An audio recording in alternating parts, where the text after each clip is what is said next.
Good evening, everyone. We'll now begin with the pledge.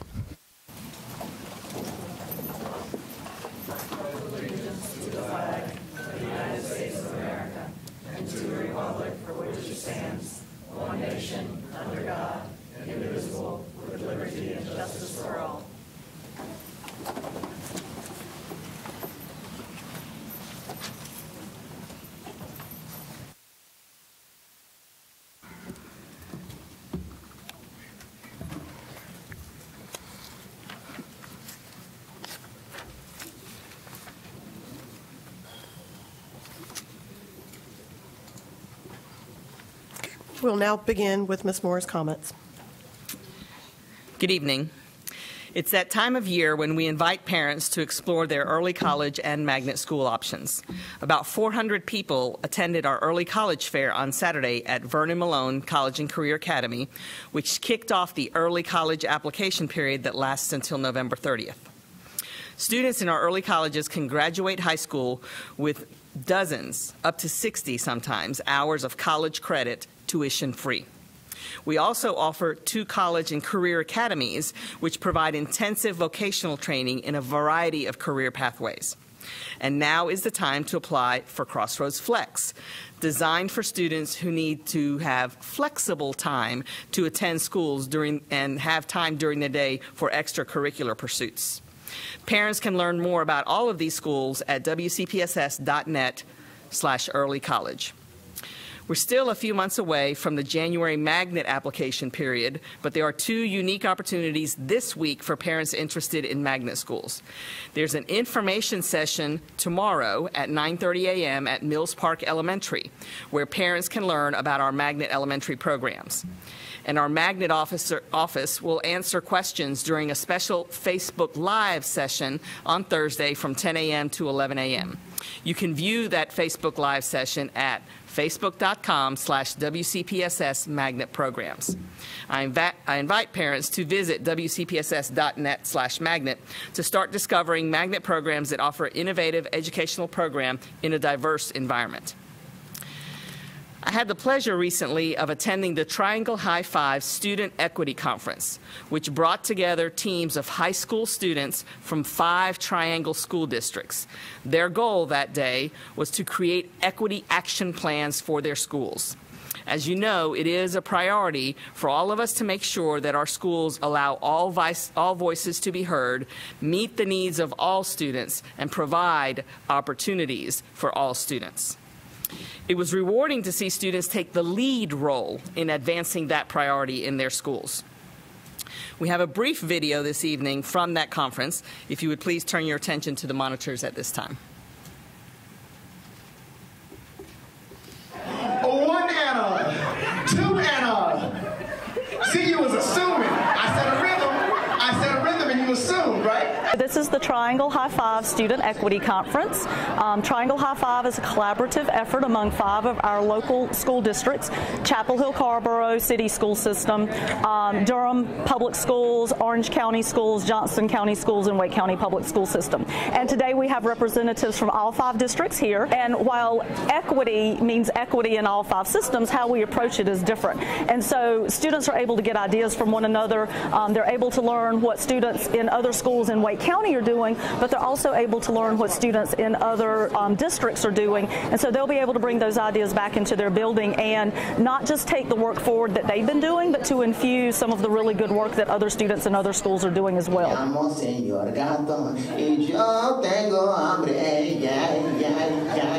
Our student groups are here focusing on equity issues and how to resolve those issues, and to really try to build inclusion within their individual schools. So we're super excited to have over 200 students here today with their adult leaders really working on tackling some tough issues. I loved it. There are so many different people with different backgrounds and perspectives that I may not have been exposed to before today, and it definitely gives you a different perspective on how things at school are and it just enlightens you, I think would be a good way of summarizing it. I learned a lot today. I learned a lot about what it means to be bicultural and what it means to be bilingual and how it feels when you're trying to fit in with a certain group of people and put on this image that everybody else wants you to have rather than being true to like yourself. Each school-based team is working on an action plan. They'll be taking that action plan back into their school and making that plan come to life. I'm so excited to take everything that I've learned to my school, and we've already been brainstorming so much on how we can make change not only within the students but especially within the teachers, because they are our people who we look up to get our knowledge. So they have a very big influence on us, but I think it's also important to acknowledge that we can influence them for the positive.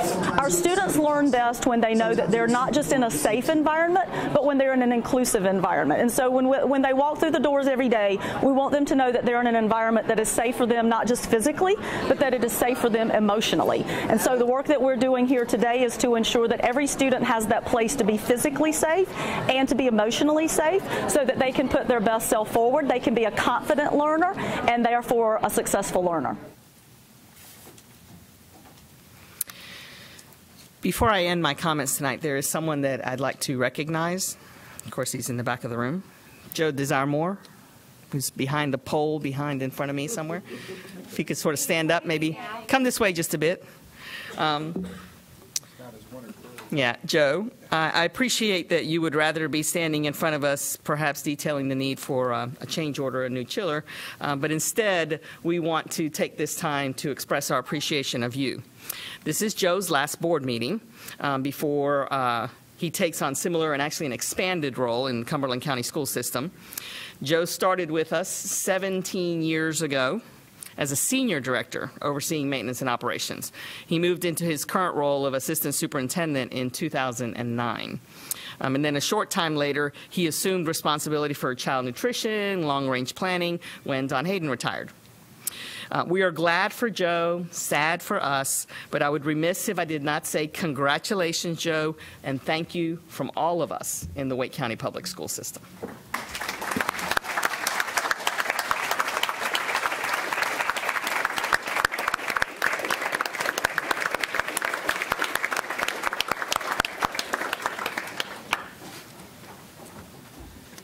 That concludes my comments.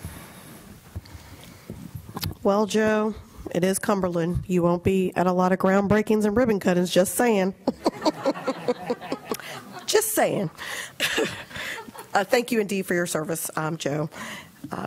I actually came to the school board not realizing that Joe's daughter had interned with me, and so I realized it's such a small world, even though we say it all the time, it doesn't become real until you're like, oh, yes, I do know your daughter. I had no idea you were her father. Thank you.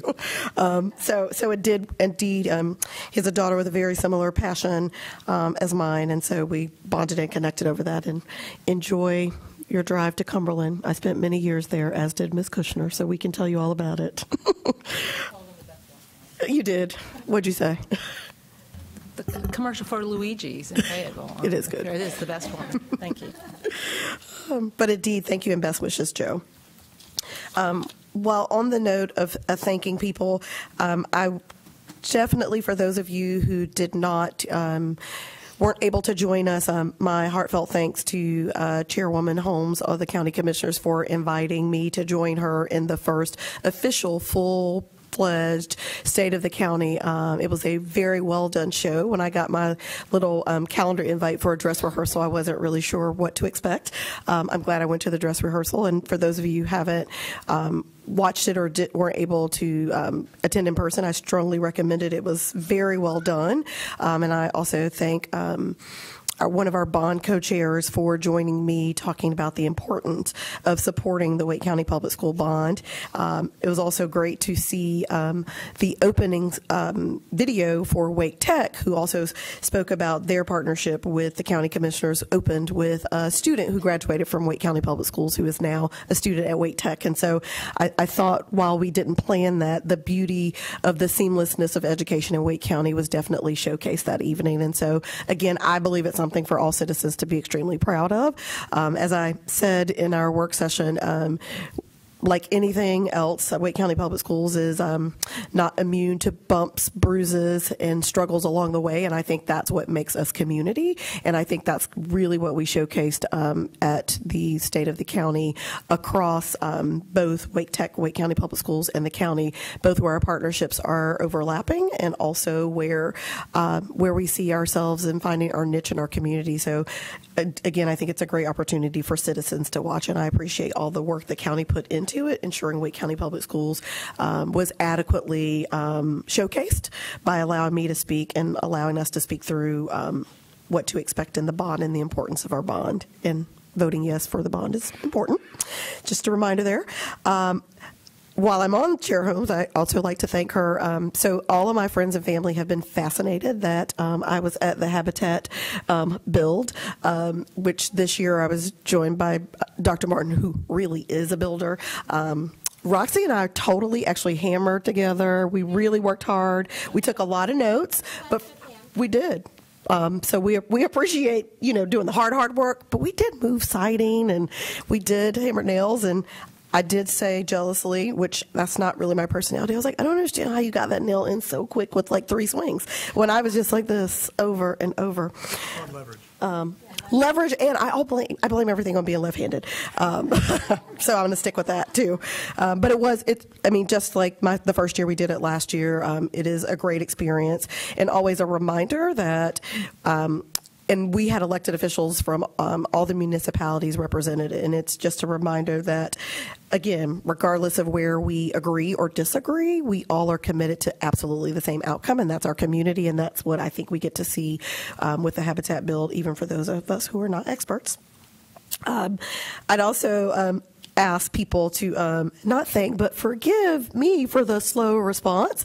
As you know, I'm managing both my emails and District 7's, and so there are a ton of emails, not just assignment but other emails, and so what I've tried to do is, if other board members are answering your assignment emails, I've allowed the board members to answer those so I can actually answer very direct District 7 emails. As you all imagine, while we are elected in districts, we do serve the entire county, and I think it's important that you hear me say that that's where I've really put my priority in trying to make sure those emails and those constituents know that they are still supported and that they're still represented on a Wake County board. And so while you haven't heard directly from me, I've kind of checked in with 3 or 4 board members, like, have you responded to this person, to ensure that I'm able to balance District 2, District 7, along with all the assignment emails. And so full transparency, I'm not going to be able to answer all those emails. So I want you to hear it here first, because that is one of the things I always say. I answer all emails. I have not answered all of your emails. So you can hear me say that, but I've double checked to make sure other people are responding to them as they come in. So please understand that that's where I am with my emails these days. And I think the last thing I'll do is thank the wonderful people at Fuller. I love going to all of our schools for all types of reasons, and I'm always admire student ambassadors. I was not the same person I am today as those kids are in 4th and 5th grade. Nobody would have chosen me to be a student ambassador. I assure you of this. Although they would have chosen me to come in and talk to elected officials. I had a little friend. I think Tamani took a picture of me and Christopher. The teacher said, when they asked for who to send in to talk to adults that were shy, they were like Christopher. Christopher told me how to use a bow and arrow, how to play Frisbee all by myself, because it is possible. You can throw the Frisbee and run and catch the Frisbee, and he assures me that he has video footage and he did try to show me that. But I think it's important to talk. And then I had students who were very meticulous, and they were like, excuse me, it's 11:21. We should be moving.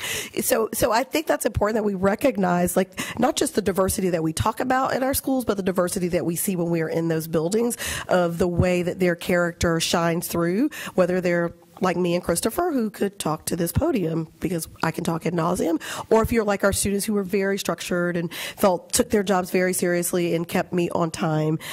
It was a great event. The PTA did a great job. I also have to say our educators, and I'm not a big tweeter, so I'm going to say this because it's just not how I expect people to know my thinking.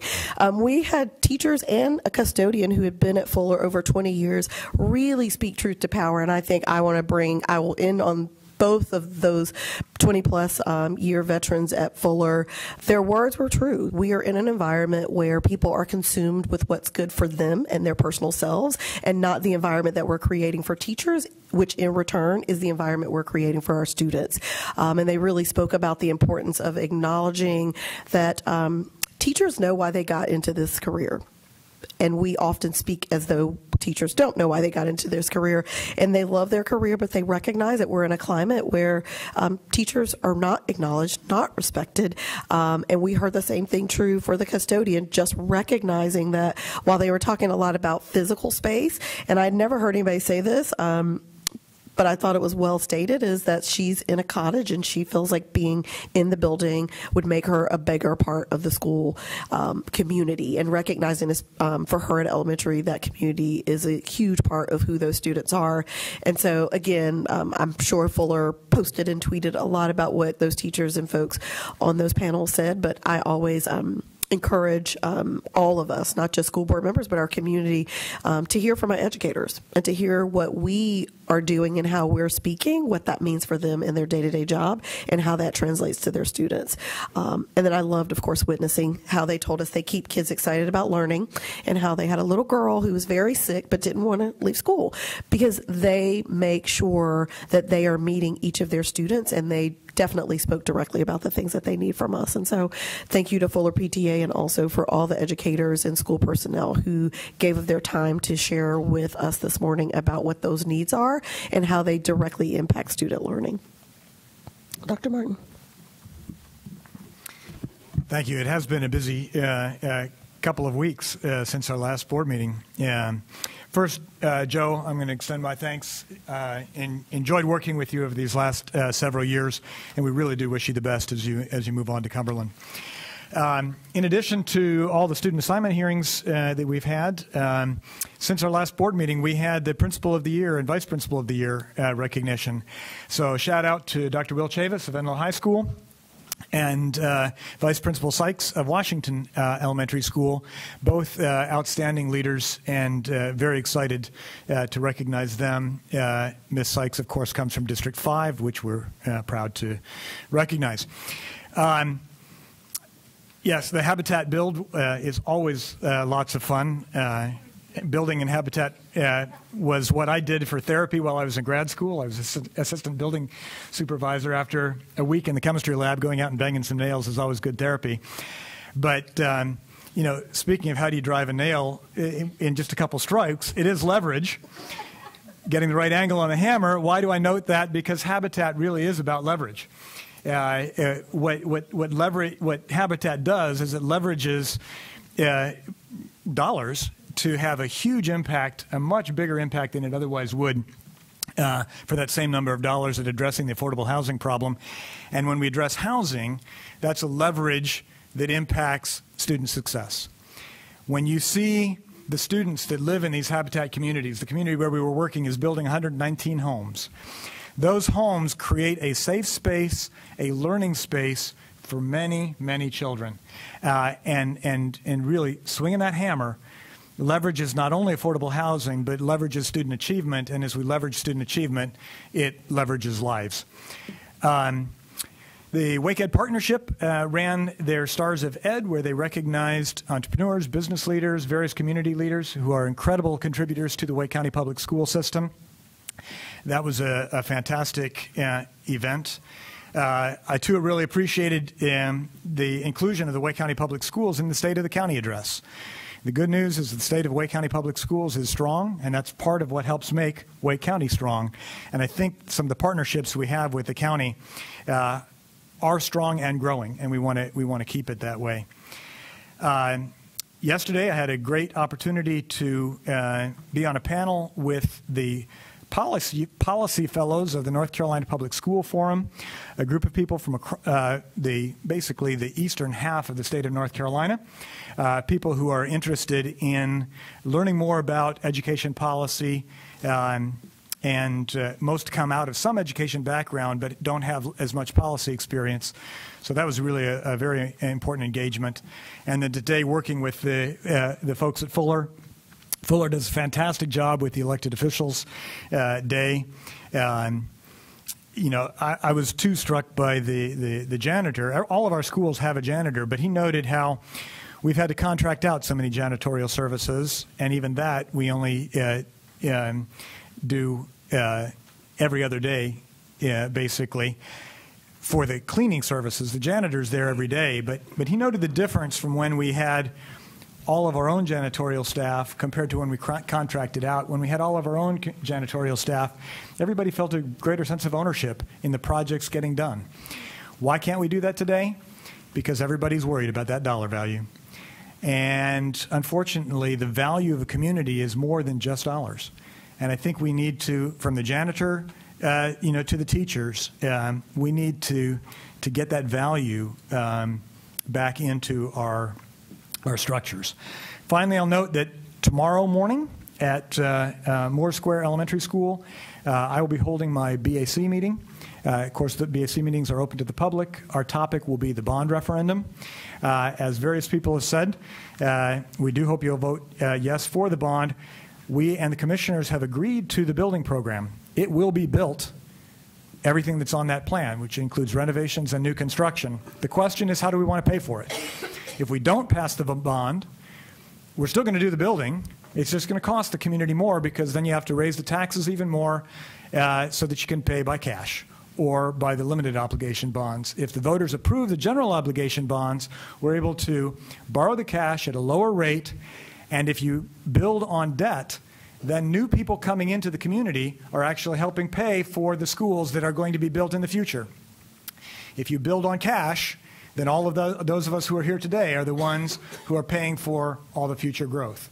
So vote yes on the bond, because it's frankly your cheapest way and the way to make sure that newcomers help also pay for the growth. So yes on the bond is the smart way to go. Thank you. Yeah, just a couple of things. One, and I wasn't going to brag too much until Dr. Martin talked about District 5 and the Principal of the Year. So I won Assistant Principal of the Year. So one, wanted to first recognize Dr. Will Chavis again for being recognized as our Principal of the Year, and Ms. Sykes for the Assistant Principal of the Year. And also, if you remember that the Assistant Principal of the Year last year came from Enloe, and then this year the Principal of the Year came from Enloe. So arguably, if you're just looking at recognition, Enloe has the best administrative team in the Wake County Public School System. So, but it's, on a serious note, a couple of things. One, at the first of the month, we had here, we have in North Carolina Caucus of Black School Board Members, and we had our annual fall retreat here in Raleigh, where we had about 50 to 60 Black School Board members from across the state gather to talk about issues that impact Black School Board members and minority communities across the state. And I mention this because we talked about access to effective teaching as part of our theme, and part of the discussion was around how do we define effective teachers, and what does effective teaching, or the word effective, look like. And we want to make sure that we had the input and the voice of both teachers and HR staff, HR professionals. And so that morning, Saturday morning, we had Jason Kennedy, Cheryl Stidham, Tasha Davis, and Deborah Clifton Henry from our HR department, and they came that morning, 9 o'clock on Saturday morning, to share with school board members from around the state. And I just wanted to appreciate them for coming, and they did an excellent job, so much so that other board members were asking how to contact them so they could have our HR staff reach out to some of their HR staff with some of the practices and things that they talked about that they did here in Wake County. So I just want to thank them for coming, and Superintendent Moore, just know that you've got a very capable and committed staff to come out. I did tell them that they would not get a raise for coming out on Saturday morning, but they will get a hand. So thank you for that. Secondly, later in the week, participated in a community forum that was sponsored by the Hannah Keith Scholarship Forum. This is over at Shaw University in the Boyd Chapel, and the topic of that panel was the School to Prison Pipeline, and I participated in that along with Mr. Malik Bazell, the principal at Wakefield High School, and I also want to just give him a shout out. He did an excellent job, and we were able to share with the community some of the things that we are doing in the district to help address the School to Prison Pipeline. And then lastly, participated in National Walk to School Day. That was last week. I did come out and walk with students and families over at Conn Elementary and did a short walk and a little bit of drizzle, but not too much rain. But we had a great time walking to school over at Conn. I know there were several other schools that also participated in National Walk to School Day and wanted to recognize that as well. So. All right, thank you. Good evening. I wanted to thank the folks who came out. District 6's BAC in September was canceled because of Hurricane Florence, and Hurricane Michael tried to cancel it Friday, but we went ahead with the work session, with the work day, and had our BAC on last Friday. I wanted to thank Scott McMaster from Friends of Wake County and Tim Simmons from the Wake County Schools that came and talked about the bond. Also want to echo the importance of this financing mechanism that is the best way for our community to pay for new schools and renovations in our community. And those renovations, as well as the new schools, go a long way in doing what Mr. McAlexander talked about. Was a very compelling reason, as he talks about the bond, is giving our teachers the best environment to teach our students, that giving high-quality spaces to our teachers is resonating in our community. So I'm hopeful that we can stay focused on the equity issues that are in this bond, as well as the needs to meet growth as we vote yes for the bond. So thanks to both of them for doing such a great job, and to the principals and parents who came out to that BAC. Thank you. Mr. Agee. Ms. Mahaffey. District 8 has its BAC on the 29th of October at 6:30 p.m. at Buckhorn Creek Elementary School, and the topic is, you guessed it, the bond. I want to thank WakeEd Partnership and our business community for their Stars of Education. Partnerships like that allow us to have Principal of the Year at such a nice venue like the Agnes Barn Pavilion. Otherwise, I think it might be the Paper Plate Awards. Not that I kept count, but 3 of the 5 finalists for Principal of the Year came from District 8. Oh, man. So I'm just going to say a lot of what they had said. The State of the County was excellent. You guys should watch it, because that was a very nice evening, talking about the state of the county. The habitat, I don't know that I'll ever go again. But Oh, yes, you will. maybe, I don't know, I'm going to have to work on my hammering because it was pretty bad. I used to be pretty good at that, and I was told the same thing by my father that you told me, Dr. Martin, and I'll try to practice that. But it is a great, when you look around at all the houses that they have built for Habitat for Humanity, it's a great event, and I can't believe what they're doing for our county. It's amazing. I also had an opportunity to go to Millbrook High School to work with the counselors on their kind of sign-off of their RAMP application, and that's for the school counseling program. And I got kind of emotional over there because there was a lot going on that day, and a couple of the counselors came in and told me I was there at 10 o'clock, and what had already happened since 7:15 that morning. And I started to tear up because it was unbelievable what those counselors had done in that school from 7:15 to 10 a.m., besides crisis intervention, working with students, trying to get ready for college. But 2 of the counselors there's way too much going on in our schools for our counselors. And we've got to address that as soon as possible.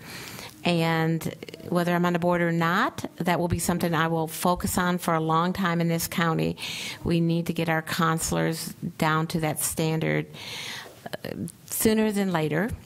So that's just what I'm going to say on that. And again, I went to Fuller this morning, and that's always a fun event with the elected officials to school.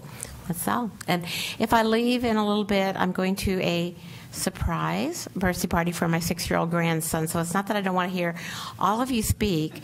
I just need to go to that for a little bit, and I'll be back. I, too, would like to say thank you to Joe Desiremore for his service and leadership. We've had some interesting challenges over the last several years, not the least of which we're dealing with tonight, which is the student assignment question, and capacity is what makes the difference in terms of being able to seat students and avoid lots of change. So, Joe, thank you. Wish you well. Okay. Whatever that nautical thing is that Jim Merrill would say, you know, soft winds and may it always be at your back. Okay. My Board Advisory Council meeting was last night, and we had a great program that I'd like to recommend to the rest of you. And our Joe Honeycutt and Drew Cook came and updated everybody about our career technical education program, its successes, the opportunities that it affords our students. And I highly encourage, I would recommend it to you. It's very informative. And from my group, which typically doesn't ask a whole lot of questions, they were full of, they were wanting to know more than had been presented in the presentation, which I think is the mark of a good presentation, frankly. Carrie Chamber held a candidate forum and held it open for all 9 seats countywide. I appreciate them doing that. It was interesting to hear the different perspectives of folks from across the county. Several folks have said vote for the bond. I want to add to that, just go vote. It's a 3-page ballot. The bonds are at the bottom. The school board is at the bottom. Go, let your choices be known. And if you want to vote on page 1, do that too. I want to give a shout out to Jim Goodman, who happens to be my first cousin, but he was recognized by the Wake Ed Partnership with the Stars of Education program for the Dr. Robert E. Bridges Lifetime Achievement Award. And Jim has led Capital Broadcasting Company for the last 30 years, WRL-TV, radio, etc. And they continue to be a strong, strong, strong public servant, a family dedicated to this community to help it to grow and be strong. And I just appreciate the partnership, recognizing Jim and his leadership. And if you've ever had the opportunity to hear Jim speak, he will not mince words. So just pay attention. All right. And last, when we talk about the Habitat for Humanity, I did not participate in the build, but I wanted to add on to that. The Realtor Association, Raleigh Association of Realtors, has done research on what is the impact on home sales and pricing when Habitat builds a home in a community. And the result of the research is there is no negative impact to invite Habitat into your community. That is so contrary to what people believe. Think about that. Affordable housing is a critical issue for every community in Wake County, and the local research based on local appraisers and local work that's been done is that the Habitat home and that type of construction and ownership has no negative impact on your property values. So I'll leave you with that. That's actually good news. We often talk about affordable housing, and we also talk about how students don't live in very neat packages, and this could actually very much so be helpful to our district. So, Mr. Fletcher, don't lose that. Let's keep that on the table and on the forefront of people's minds. Madam Chair, with that, I'd like to move approval of the meeting agenda as listed. Second. Do we need We actually have an amendment to move the remainder of the student enrollment. With the amendment to move the remainder of the discussion from work session on student enrollment to information following the disability history and awareness presentation. Thanks. We have a motion and a second to the amended agenda. All in favor, please note by saying aye. Aye. Any opposed, same sign. The motion carries. Thank you. And we will move right into our recognition item, which some of you heard me, because I didn't realize my mic was on last week, say I don't wear T-shirts, but I have on a T-shirt today. Mr. Sutton. as does Kathy. Neither of us wear T-shirts, and we came prepared. You forgot. And we left ours at home. Karen Hamilton and, oh, you have, okay. I have help. You have help. That's right. Very involved. Board Chair, Board Members, Superintendent Moore, it's Disability History and Awareness Month. And I know that you know that because most of you are wearing your shirt. I'm very sad to see Mr. Agee is not sporting a Disability History and Awareness shirt today. But this follows on a decree from the North Carolina legislation in 2007. October is recognized as Disability History and Awareness Month. In September, the Wake County Public School Board passed a resolution stating that our schools shall provide intensive instruction on disability history, people with disabilities, and the disability rights movement during the month of October and periodically throughout the year. We are celebrating our 6th year of Disability History and Awareness Month and the recognition of this resolution. So the heavy lifting for this month actually belongs to Belinda Prince. She pulls this together every year for us. She keeps track of what we're doing. I'm going to let her walk you through the exciting things that we've been doing this month and a little bit of history of that. And I appreciate your support for what we do. Thank you. Good evening, ladies and gentlemen of the board, Superintendent Moore and Chairwoman Monica Johnston-Hostler. It is my pleasure to come to you again this evening. This is my 4th year facilitating this district-wide effort for the district, and it is so fun. Not everything that we do can be as fun as this, but this is a very positive event, and it correlates with our strategic plan and all of our core values. We're very excited to also show that we're correlated with our goal, and specifically learning and teaching and human capital. When we look at human capital, we're looking at reaching out to our businesses that support our OCS students in the occupational course of study. And speaking of those students, wonderfully made buttons that I see some of you are wearing, and all of you should have. If you don't, please let me know. I'm happy to get those for you. We have 22 lessons, articles, and activities for our teachers and students to participate in throughout the month of October. And because we now have that 31st as another day, then we're going to be able to reach out to our teachers and say, hey, you guys are doing some awesome things in the district. Show us what you're doing on that day. So this is our district engagement plan, and as you can see, we have 4 main pillars, and it basically speaks to awareness and engagement. What we're looking forward to is pushing this out all the more and seeing how our district is embracing it so that me as a project facilitator, I'm not the one who's constantly saying, hey, come, let's go, because now our schools are picking it up such that when I look at Twitter and I retweet, I'm seeing tweets that look like they came from special ed services when they're actually coming from the schools. And I know that some of you, thank you, Christine, are actually retweeting. Thank you very much. So we have our shirts, we have our buttons, and we have our social media presence. This is not the cornerstone of Disability History and Awareness Month. This is actually our cause to draw people in to get to the content. The content is what we really want to be sure that our teachers receive.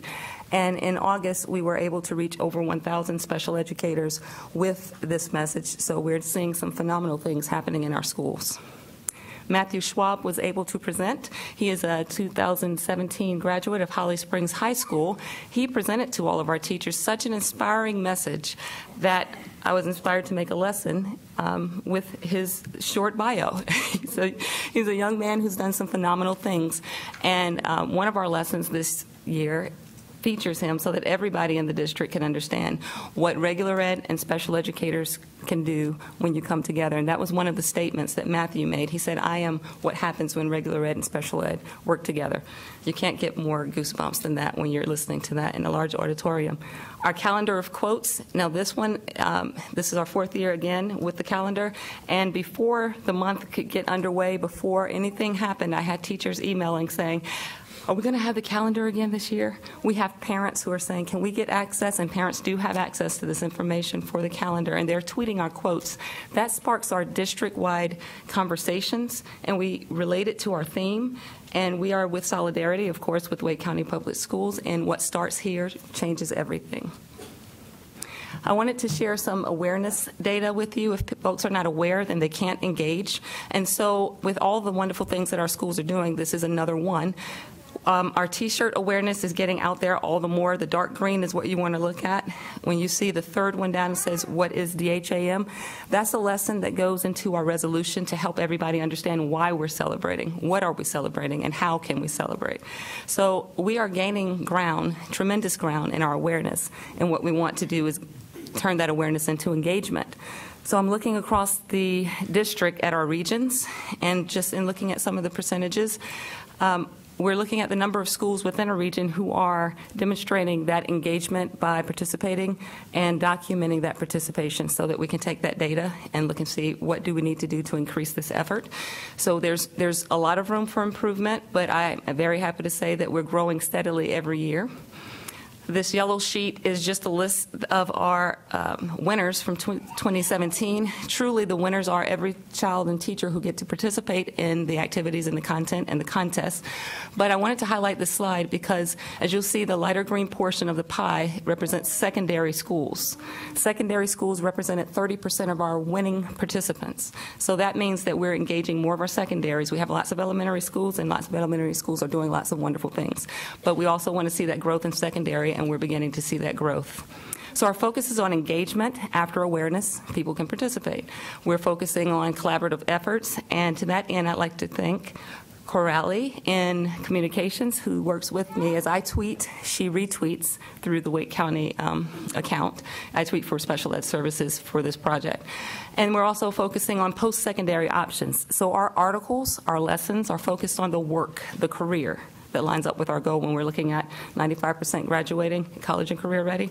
We're looking at the career for students with disabilities, the very real possibilities, by presenting articles and lessons on people like Matthew Schwab, who have outstanding things going on post-secondary.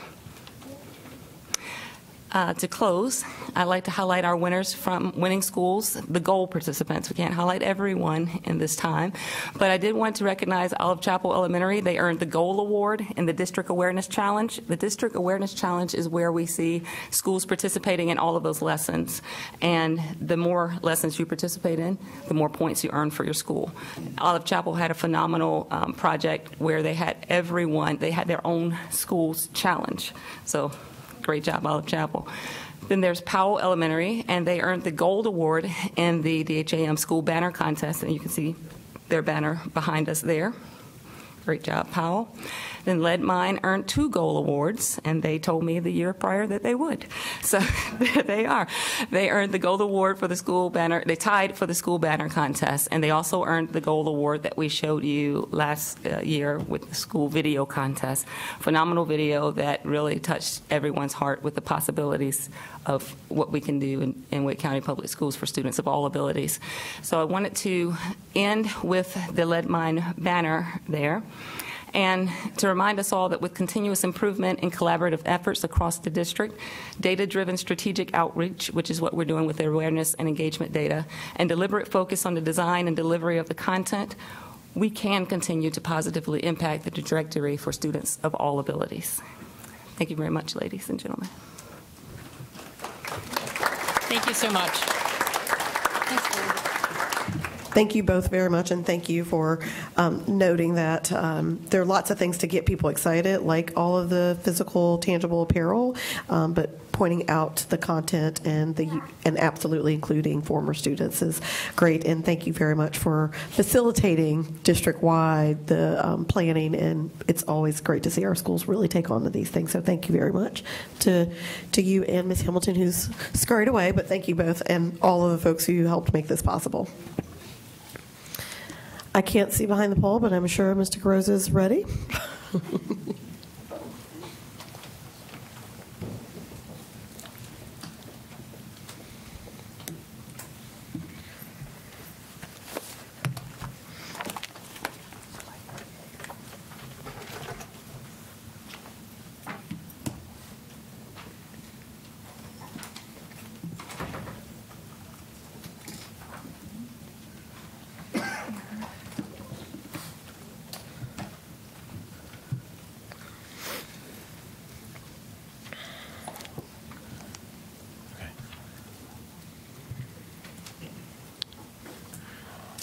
Okay. Just make sure we're here. Okay, so slide 40 we left off on. I'm going to do the best I can to see here. So here we have the options for the Davis Drive moves to East Cary Middle School. Option 1 being add additional areas for Mills Park Middle School. This would be the areas that Ms. Cash brought up about the Green Level West area south to US 64. Look at assigning those areas to Davis Drive Middle School. We could possibly consider allowing some, but not all of the neighborhoods to return to Davis Drive. So that would be the areas proposed to move from Davis Drive to East Cary. Some of them, but not all of them, would be able to return. Okay. Option 3, use satellite areas from Mills Park Middle School to increase the base attendance area for East Cary Middle School. Again, that was part of the discussion earlier. Option 4, keep the recommendation from staff as is. And then option 5, revising the grandfathering rules. Okay. Oh. Okay, so Reedy Creek to East Cary and West Cary. There are proposed moves from Reedy Creek into East Cary and into West Cary. So option 1, assign all students back to Reedy Creek from East Cary Middle School. In essence, not assigning any students into East Cary Middle School at all. Just leaving the base population as it is.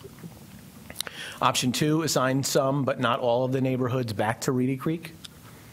Option 3, revise the grandfathering rules, which again we'll talk about a little later.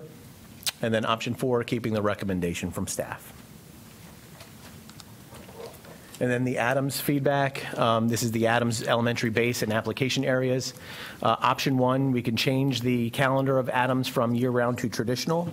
This would provide a proximate middle school for Adams families on the same calendar, the K-8 calendar, or we can keep the recommendation from staff as is. So moving along to Glenn, if a change is made, am I remembering right that Adams families could probably apply to East Cary even if their base assignment was to Lufkin? Would East Cary be their traditional option? Yes, and that is correct. There's every anticipation that because of proximity and because of capacity, that would be a likely approval. Yeah, you are correct. Yeah. Thank you. Okay, so looking at the calendar application area changes that were in the proposal, the district goals were to improve the utilization of schools offered as an application school. That's both overcrowded schools and underutilized schools. Increasing the acceptance rate at application schools, as well as maximizing transportation efficiencies. The next 2 slides are just repeat slides from the draft 1 and 2 proposals. Sorry, Mr. Rose, Mr. Fletcher. But you're going on to explain these? Yeah, we'll go through these. Okay, because all right. I think that we've had some discussion earlier, particularly with the year-round conversation, of increased the acceptance rate at application schools as being a point that's larger than changing transportation options for folks who want to make those applications, which is what follows. So. Mm-hmm. So some of the discussion came specifically about moving students from Adams into Morrisville and Morrisville into Adams. And when we had looked at those, again, looking at more proximate options, trying to find one school where students can apply to as opposed to 2, that would help with the transportation. But also, you're seeing a net loss from the students that are moving from Morrisville to Adams. So Adams will gain additional students based on those moves, and Morrisville will lose students based on that. And that was done in concert with increasing the base attendance area of Morrisville. So we wanted to make sure that we had available seats for all of that. As you look at the middle school, again, those are mostly determined around East Cary changing to a traditional calendar application school. I'd like to point out the Dillard Drive recommendation. So when we're looking at growth long-term in the area, you've got Holly Ridge Middle School and Fuquay-Varina Middle School that apply to go to Westlake Middle School. And with the crowding in the southern portion of the county, and we don't have a new school coming on for several years, we're looking at trying to maximize the seats we have available just north of there at Westlake. So in order to do so, we would then propose to have students from Westlake who were based at Dillard, particular area they would apply to go to North Garner for year-round.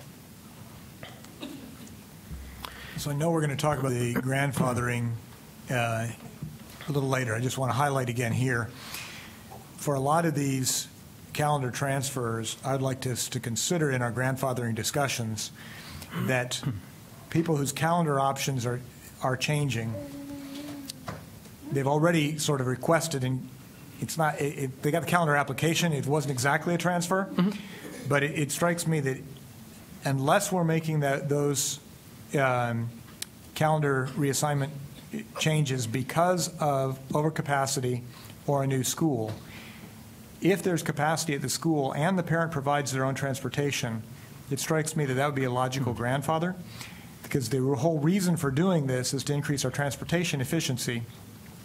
We can't be having multiple buses go into neighborhoods for 2 different calendar option schools. So this calendar reassignment issue is all about transportation that we provide. So if the family would then become a transfer student, because transfer students, they have to provide transportation, it strikes me we could add that flexibility to the grandfathering, probably have limited impact on our capacity issues, and I think that would give some stability to families in the transition. Yep. And if you choose to not address it during the grandfathering rules, we do have the hardship transfer request where you'd individually be able to look at these scenarios to accommodate those requests, because they would be considered transfers through that process as well. But what I'm arguing for right now is that we consider it as part of our grandfathering discussion. I would support that, although maybe they're just transfers. It's not grandfather. Turn them to transfer. Right, and with parent-provided transportation, that's the issue, is to, and then as those students age out, the transportation zones right themselves. But we don't have to move the families in order to do that. Okay. So the next 3 maps will just show the breakdown in the attendance areas. I put them in there just in case you were interested in looking at them a little bit more closely. The first one for Swift Creek base, the second one would be the Yates Mill Elementary base, and the third one, the Dillard Drive base. Dillard Drive Middle School, that would be.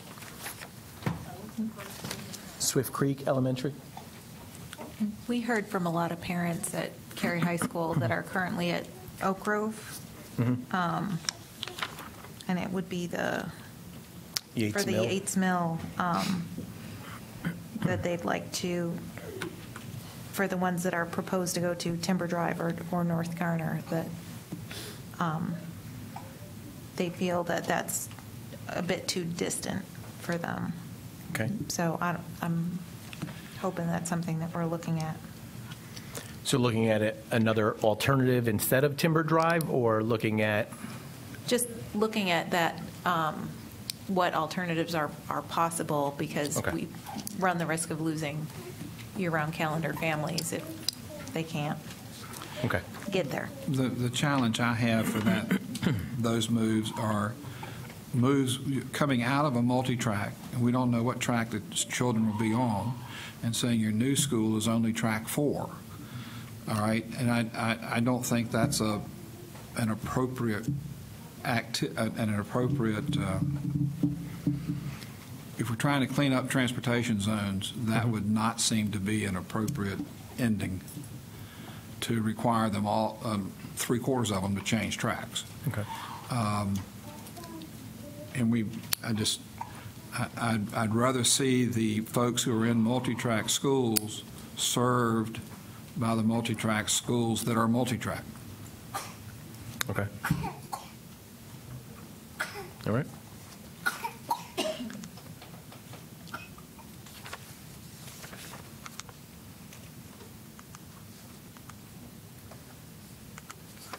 Okay, so Assigning students to a new school is disruptive for family. This is some of the feedback that we've gotten from families on this thread.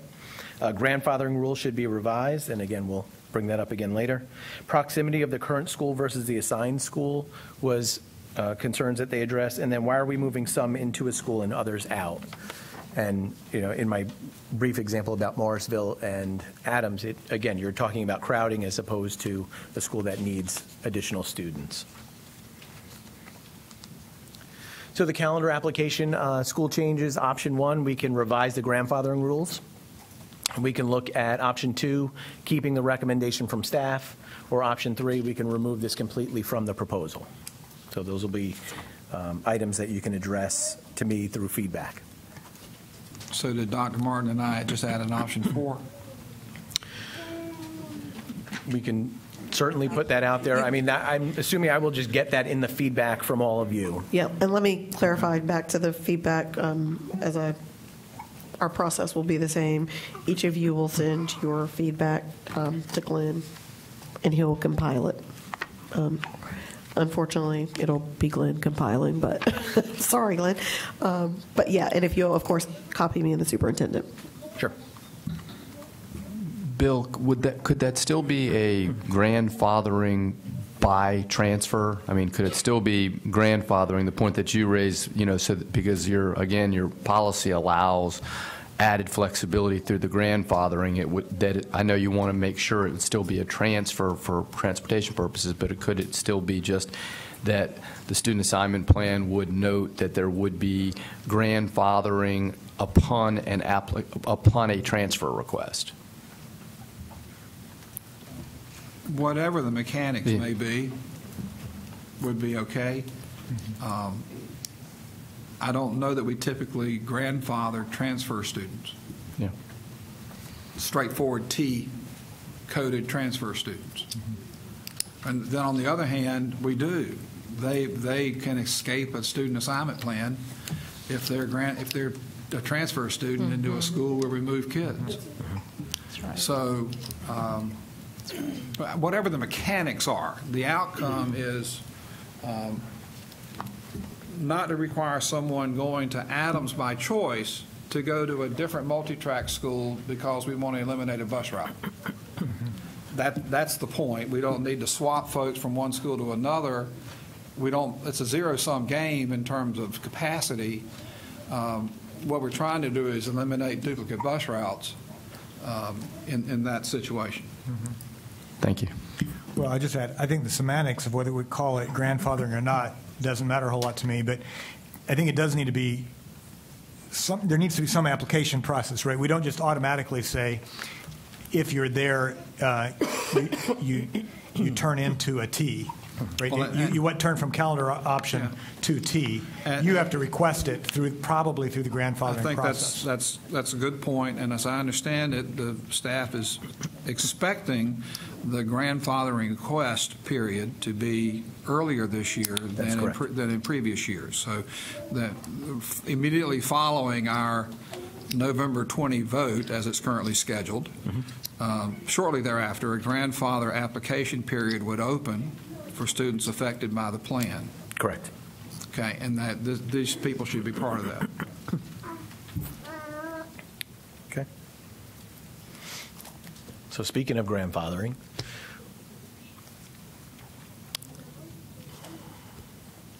so the current grandfathering rules as they are, and we're just going to address elementary and middle school, rising 5th and 8th graders and their siblings may return for 1 year only. This provides short-term stability for families. It allows quicker impact of improvements, meaning crowding relief or increased utilization. And new schools are negatively impacted by the grandfathering rules because it just limits the students who would be assigned to that school to fill it.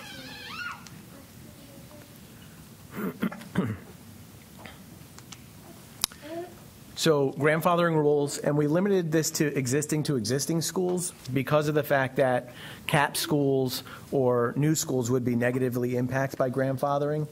Certainly you can provide other options if you'd like, but this is what staff was recommending in these options. Option 1, keep the current recommendations from staff, the grandfathering rules as is. Option 2, allow for rising 4th and 5th and 7th and 8th graders and their siblings for 2 years instead of 1 to grandfather. And then option 3, allow all students to grandfather. So basically, when you say all students to grandfather, you're just ignoring the reasons that you're assigning the students out of there for now. Okay? So Green Level High School, the district goals when opening Green Level High School was to provide relief to an overcrowded or capped school in the area. This map shows the base attendance areas. Yellow is the proposed Green Level High base attendance area coming out of the blue area, which is Panther Creek. We do have a portion of students in the northern part of Green Hope High School moving from Panther Creek into Green Hope. There's a very small portion attached to that from Cary moving into Green Hope, and those are two aligned feeder patterns for middle school to high school, elementary, middle, and high. And then again in the south, we have the MacArthur Park area, which we'll talk about shortly, recommending that areas from Davis Drive, Green Hope High School move into Apex High School, again, for feeder patterns. Yep. Do we have any current students who are being proposed to move to Green Level that were capped out of Panther Creek to Green Hope? Or because Apex has been there for the past 2 years, would they have been capped out to Apex at Green Level? We do have some students at Green Hope because we came on, we offered Apex as an option later as students have been capped out. So it's very likely that we do have students at Green Hope who are being capped out. Okay.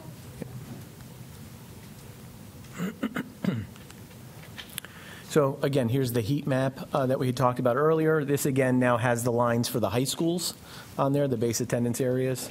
So you can see Green Level High School has the large pockets of growth within the next 5 years, as does Panther Creek as well. And again, you're not seeing any new growth in the Green Hope High base attendance area, but again, the data shows, just as with Davis Drive, that we're not seeing families age out. We're seeing a consistent number of students at all of the grade levels going back for at least another 10 years until we start to see some relief.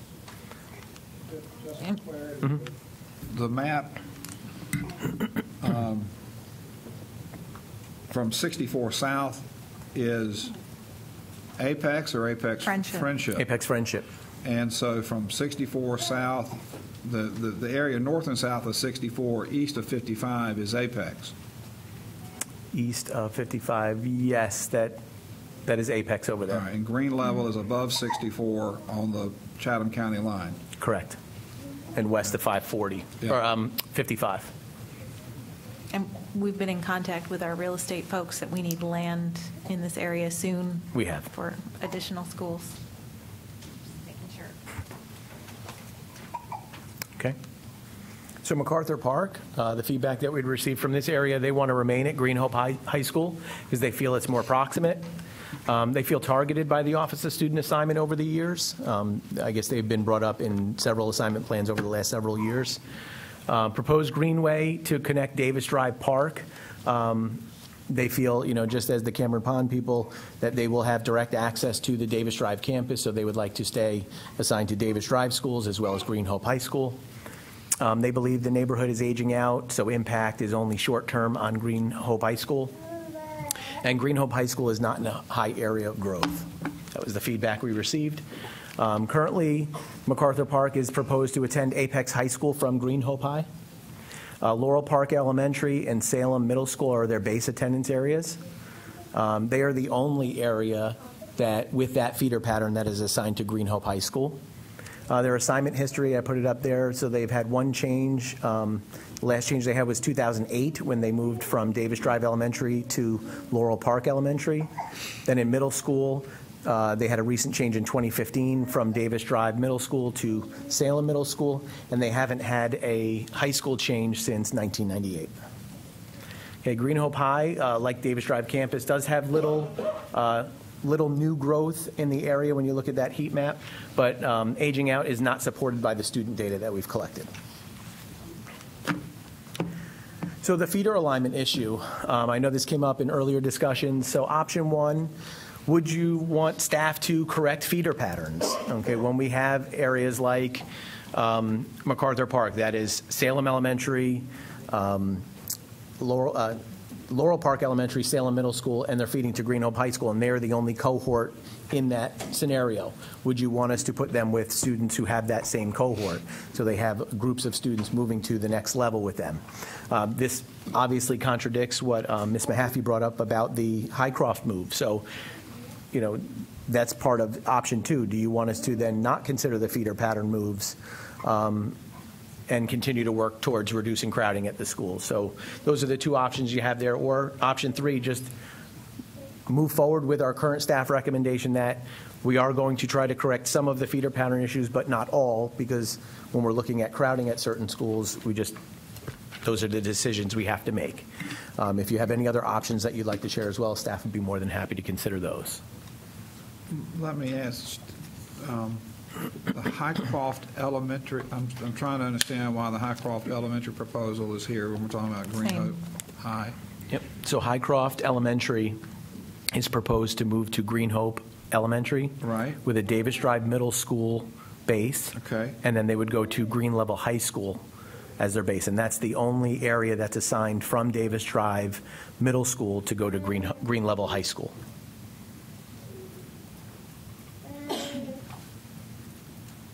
Okay.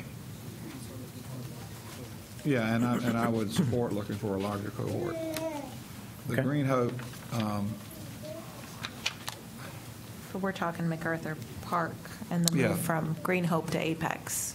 Right, and I've been given some information based on Apex planning, and I think staff has it as well, suggesting that the larger growth is likely to be in the current Apex attendance area than in the current Green Hope attendance area. Whether it be by new construction, Viridia, well, no, Viridia is east of there, but whether it's a new construction or families selling their homes and new families moving in, it would seem that the Apex High School would fill up. And what's it going to open with? 2,000? How many kids are we moving to Apex? I mean, all of Apex is moving to Apex, but how many children is that?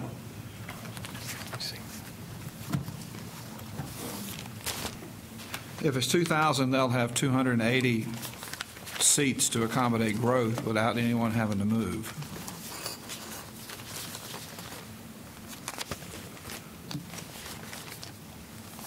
I'm sorry, I should have known that. 2163 we've got projected. Okay, 2163 with a new capacity of 2280. So there's 118 seats that wouldn't be filled on day one based on our current data. And, maybe day 10. And that's after moving MacArthur Park, Glenn? Yes, that would be. Well, then I don't understand this, because we got 2111 currently enrolled. But those are counting overflow students from Panther Creek. How many overflow students are at Apex now from Panther Creek? None of the base from Apex is going to Panther Creek or to Green Hope, right? Not the base, but there are students who are overflow in that report that you have in your hand those students are So how many counted. Overflow students are at Apex instead of Green Hope? I don't have that Green Hope's handy been right the now. primary recipient of them. Panther Creek has 451 students capped out right now. I can get you that breakdown. We had requested it from the school. So if we go back to my original 2,000 number, at least 280 seats to accommodate growth based on the current enrollment without moving MacArthur Park. That's what I'm trying to get. This is 2,111. Okay. If 111 of these are Panther Creek-based students who are capped out to Apex, they'll likely stay behind. The cap-out students are likely staying behind at green level. Is that the strategy? Is that what's expected? Yes. Okay. So then we got 2,000 kids at Apex who've been camped out at green level, going home to their new campus. There'll only be 280 seats vacant. Okay. Moving MacArthur, I'm not sure why moving MacArthur Park there provides is an appropriate move given the growth that's in the Apex base. Okay. So I'll put that on the table, and my colleagues can comment on it. Okay. Madam Chair, and I would also be interested in those numbers, particularly the capping that's been going on in those high schools. I really think we need to have some firm information on that so that we can make the best decision. I will again reinforce my desire for capping to be greatly lessened at the end of this plan, because I think it creates so many disruptions, not only in transportation, but the instability of assignment for so many families. So if we could, that data would be helpful to me. Can I ask that you all also include that in your feedback? Yes. He's trying to take notes while he's presenting and switching back and forth. So can you please ask him that I will in the make sure email? that I follow up with the email. Thank you. Thanks. And same for, I think, to hear for middle school and elementary schools as well. I'm writing it down. Thank you. Thank you. Okay.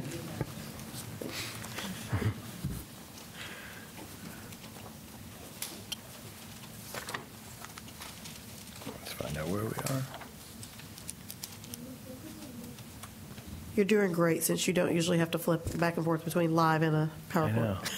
I know. Is there a special button? This is the first time it's stuck, so you've done good. I'm taking it? Okay.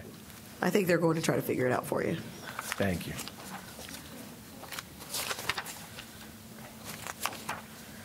Yep, you're almost done for today. I promise we're almost finished. There you go.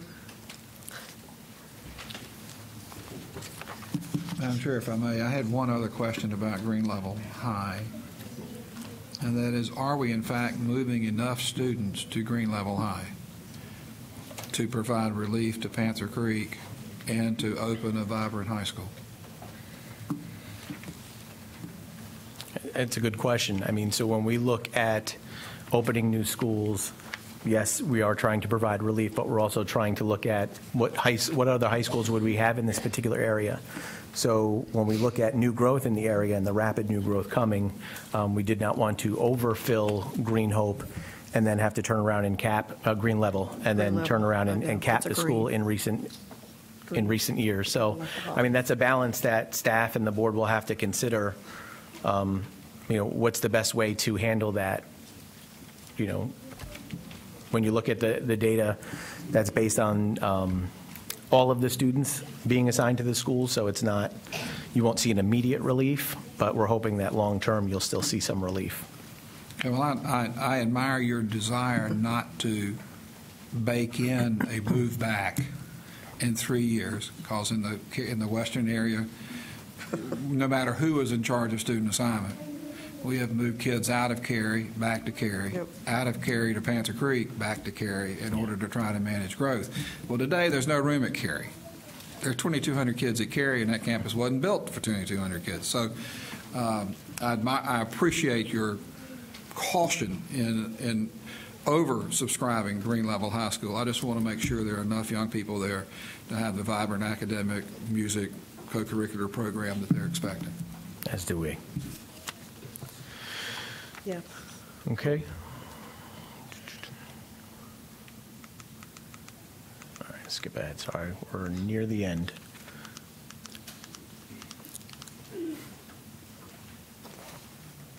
So feeder patterns, I mean, you can go through, we can correct the feeder patterns. You can consider or should staff not consider the feeder patterns, or then move forward with the current recommendation. Moving into Southeast Raleigh, we had proposed a change from Poe Elementary to Southeast Raleigh Elementary to clean up a planning unit. And we presented that information. I got feedback from the particular area. We'll present a new suggestion for draft 3 based on that feedback. And then, the positive to look at that is this area, whether they're still assigned to Poe or if they're still assigned to Southeast Raleigh, they will still be in the application area if they're not assigned as base students. So we'll present that again in draft 3. Which brings us to our timeline. October 30th, we'll present draft 3. So that's 2 weeks from today. After that, on November 7th, we'll have a public hearing. That's a Wednesday. And then November 20th, we're still set for our final vote. And then we will open up the grandfathering period shortly thereafter. Over the next couple days, if you have feedback, I'd appreciate it if you can try to get it to us, as soon as possible, so we have time to answer your questions and develop draft 3 as we present that on October 30th.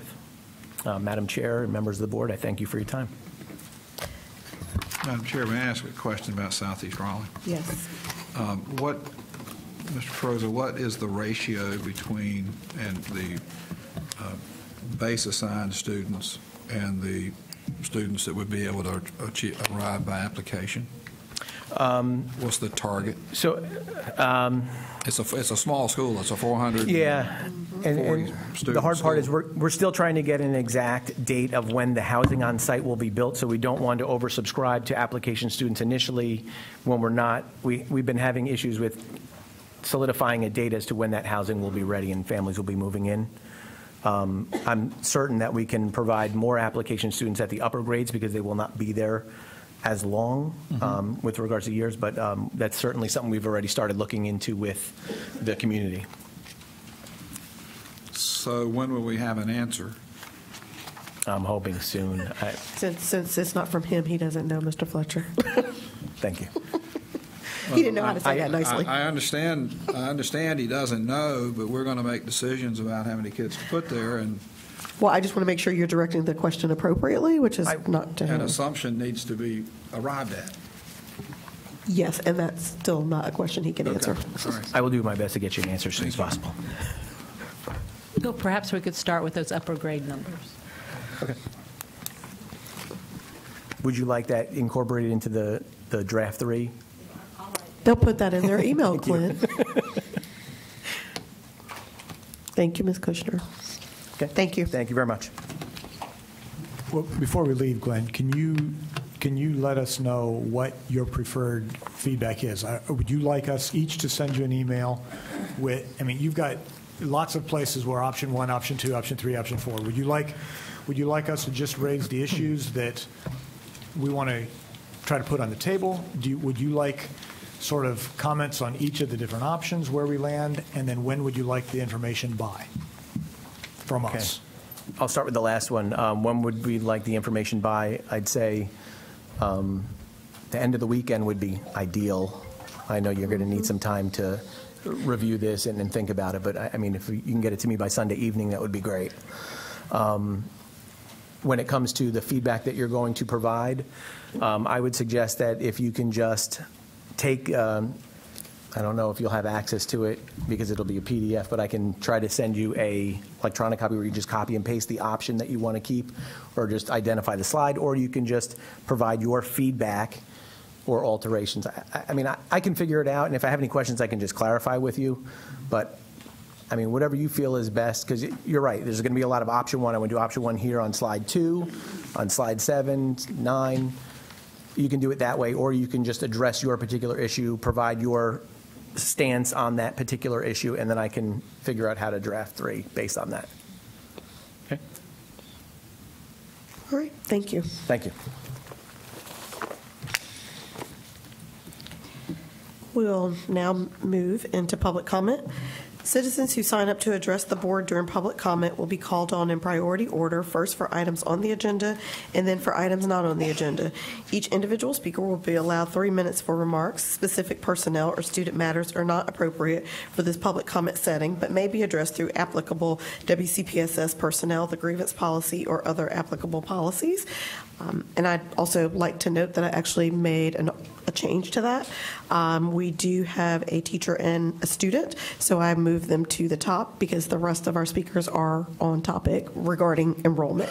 So we will start with Matt Scaldone.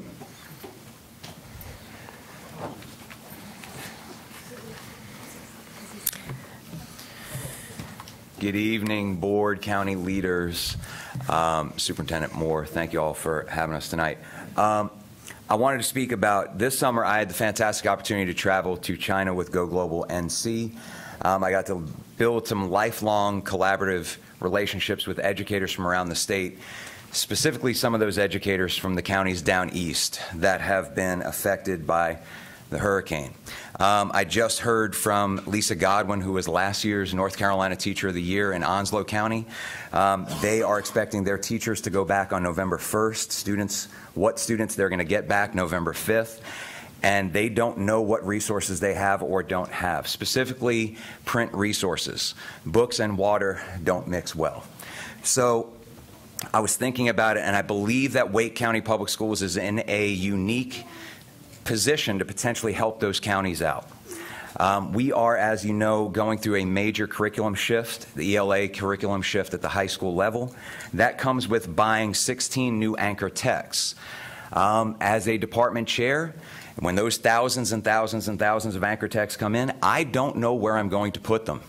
I don't have room in my book room. We have textbooks that have been sitting in my book room because we've only been using classroom sets for years now. So I have literally hundreds of textbooks that have sat unused because we don't give them to individual students. We only use them as class sets. We have class sets of books, as I brought for a visual aid. These are all books that have sat on shelves in my book room at my school, unused, many of them, because they were selected by our well-intentioned first department chair when we opened Middle Creek 17 years ago. And that was at one person's discretion at the time. And a lot of these books have literally the spines haven't been cracked. And there's some really good stuff in there. So it seems like this is a two birds, one stone kind of thing. We need to make room in our high schools for these new texts that are coming in.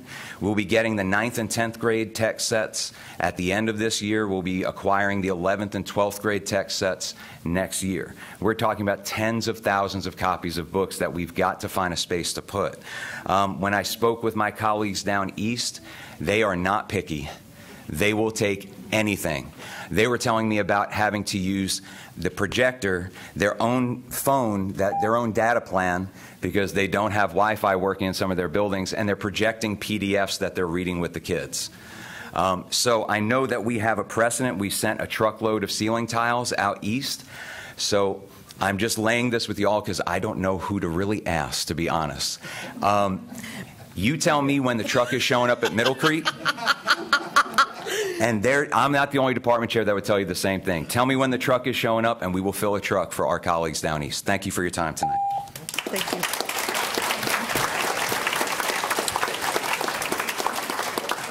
Duly noted. Abby Rogers. And colleagues.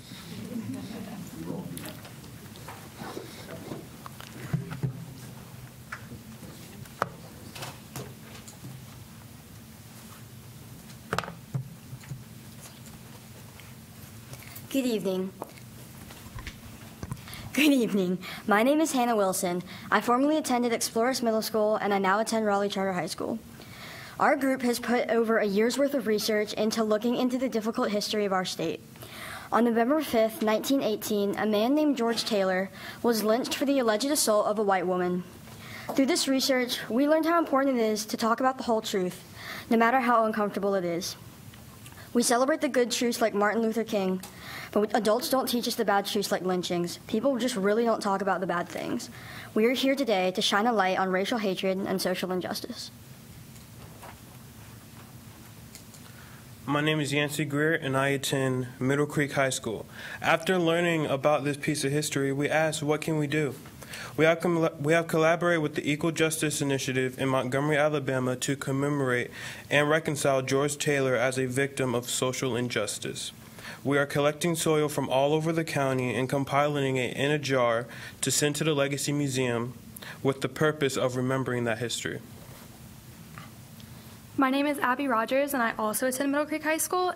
In addition to collecting soil from across the county, we are launching a social media campaign October 23rd to urge our community members to make a promise to remember those who have been victims of any injustice, create an opportunity for reconciliation, and to no longer remain silent or passive in the face of white supremacy, racial hatred, and social injustice. We invite you to join us in making the pledge and use the envelopes provided to contribute to our soil collection, and we thank you for your time. Thank you.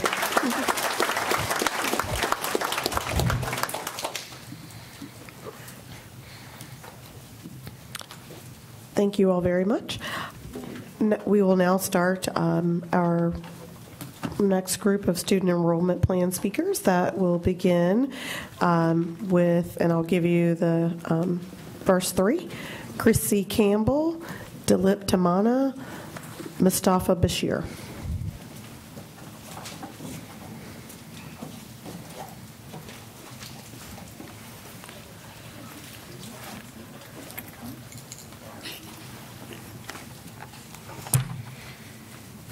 My name is Chrissy Campbell, and I'll be discussing the upcoming K-3 mandate at Mills Park. There's overwhelming emphasis on removing the cap. However, the K-3 mandate makes this particularly challenging and simply cannot be accomplished by reassigning Cameron Pond residents. According to Glenn Carrozza's proposal, Mills Park would require 5 new classes to satisfy the mandate. However, this calculation is misleading because it's based on this year's enrollment. The K-3 mandate does not come to effect until 2021. With this in mind, here is the breakdown of enrollment needs based on today's numbers. Kindergarten, 7 classrooms at 18 per class is 126 spots. Mills Park currently has 129 kindergartners. Enrolling 126 students moving forward would satisfy this requirement. That's only 3 less students. According to the data manager, there's only 3 kindergartners currently on the wait list at Mills Park. First grade, 8 classrooms at 16 per class is 128 spots. Mills Park currently has 128 first graders in 7 classes. This is where an additional class is needed based on today's enrollment. However, moving forward, this extra class would accommodate all kindergarten classes moving up the following year, as it is the most restricted class size. Second grade, currently 129 kindergartners that would become our second graders once the mandate takes effect. 129 divided by 17 is 7.5 classes. Mills Park currently has 8 classes, so no additional classrooms are necessary. Third grade, currently 128 first graders that would become our third graders once this mandate takes effect. 128 divided by 17, 7.5 classes.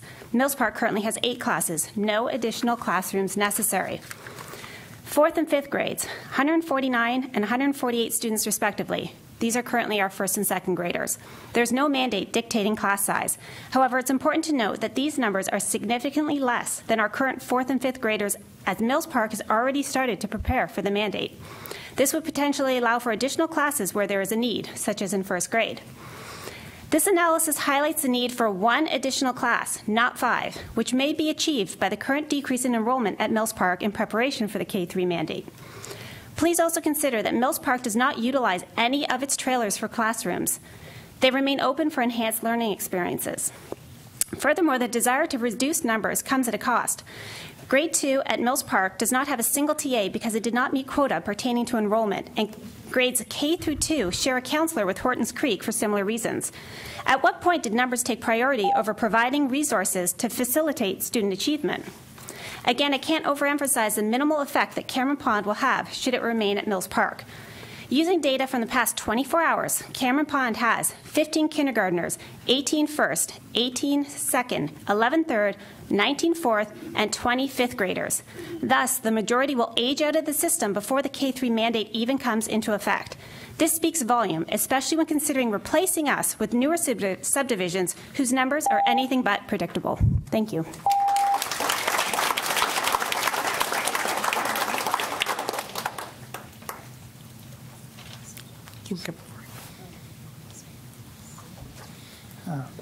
My name is Dilip Tamana, and I really appreciate you guys listening to me today. I'm actually, both my daughters go to Cedar Fork, and I live in Providence Place in Morrisville. Currently, we are being moved to the new school that is coming out next year, which is a year-round school. We are also being told that our traditional options are Pleasant Grove and Powell, which are several miles away from my house. And I just wanted to bring out 2 points about the new school assignments. And the first one is proximity. My Providence Place neighborhood is actually exactly 1.5 miles from Cedar Fork, but the new school actually is 3 miles away.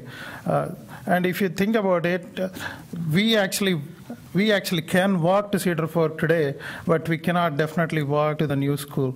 The second thing is actually every neighborhood that's around Cedar Fork is actually closer to the new school than Providence Place. So it doesn't make sense to me as to why we actually are being moved out of Cedar Fork when our neighborhood is actually closer to the Cedar Fork than all the other neighborhoods. In terms of the new school. The second thing I want to point out is that Cedar Fork our neighborhood has been going to Cedar Fork for the past 10 or 11 years. Actually, there are several of my neighbors here whose kids go to Cedar Fork, and we've been helping Cedar Fork, whether it is school activities or PTA members or actually teachers appreciation or whatnot. We have been actually taking big role in actually making this school successful for more than a decade now, and it seems like the loyalty that we had for Cedar Fork doesn't actually have any value. The third thing I want to bring out, which the previous speaker also brought out, the K-3 mandate. My daughter actually went to kindergarten last year, and their class actually had 32 kids and 2 teachers.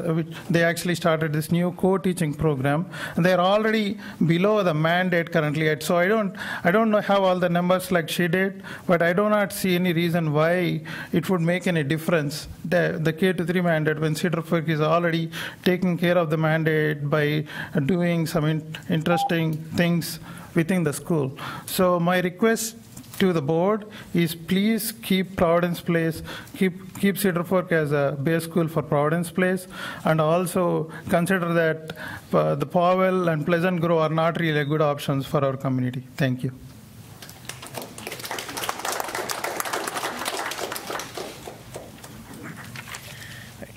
Good evening. Thank you for the time this evening. My name is Mustafa Bashir. I live in the Cameron Pond neighborhood, which under the current proposed enrollment plan is slated for reassignment from Mills Park Elementary to Carpenter Elementary, and from Mills Park Middle to Alston Ridge Middle. You've heard and will continue to hear from my neighbors about the many issues with this plan. They include unnecessarily long travel times and traffic congestion due to crossing the 55 and future construction around our neighborhood. They also include the relatively small effect that our students have on Mills Park schools, and the fact that Carpenter Elementary will itself become overcrowded under the proposed plan. But I'd particularly like to draw your attention to the issue of school calendars. One of the important commitments from Wake County Public Schools has been the option of both traditional calendar and year-round options for families. And understandably, year-round calendars are being emphasized due to overcrowding, but the ability to choose a calendar is maintained by the system for transferring base schools. For our neighborhood, the traditional calendar base assignments in the enrollment proposal are Green Hope and Weatherstone Elementary Schools, but based on information both from Mr. Dees and direct contact with WCPSS, both are actually capped for transfer. Even though this doesn't seem to be mentioned in the proposal or on the base assignment website, they're capped, and that leaves our families with no traditional calendar option without entering the application school system and having our kids potentially spend an hour or 2 a day on buses. Think about putting a 6-year-old on a bus for 2 hours every day, and is that what we want our kids to have to do? Furthermore, when these kids transition to high school, they're zoned to Panther Creek High, which is on a traditional calendar, so we'll be pushed out from traditional to year-round and then back to traditional. Many of our families have more than one kid, and so then we'll have a mix of traditional and year-round. And imagine how that works with coordinating time away from work, time away from school, and making that work, particularly if you have 2 working parents at home. It's just a mess.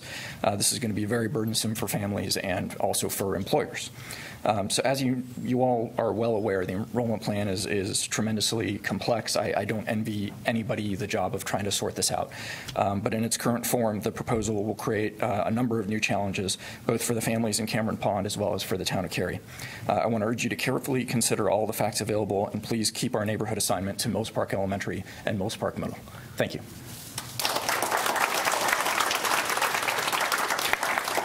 Thank you. Our next three speakers, Ryan Semper, Brandon Bryce, and Patrick Brady.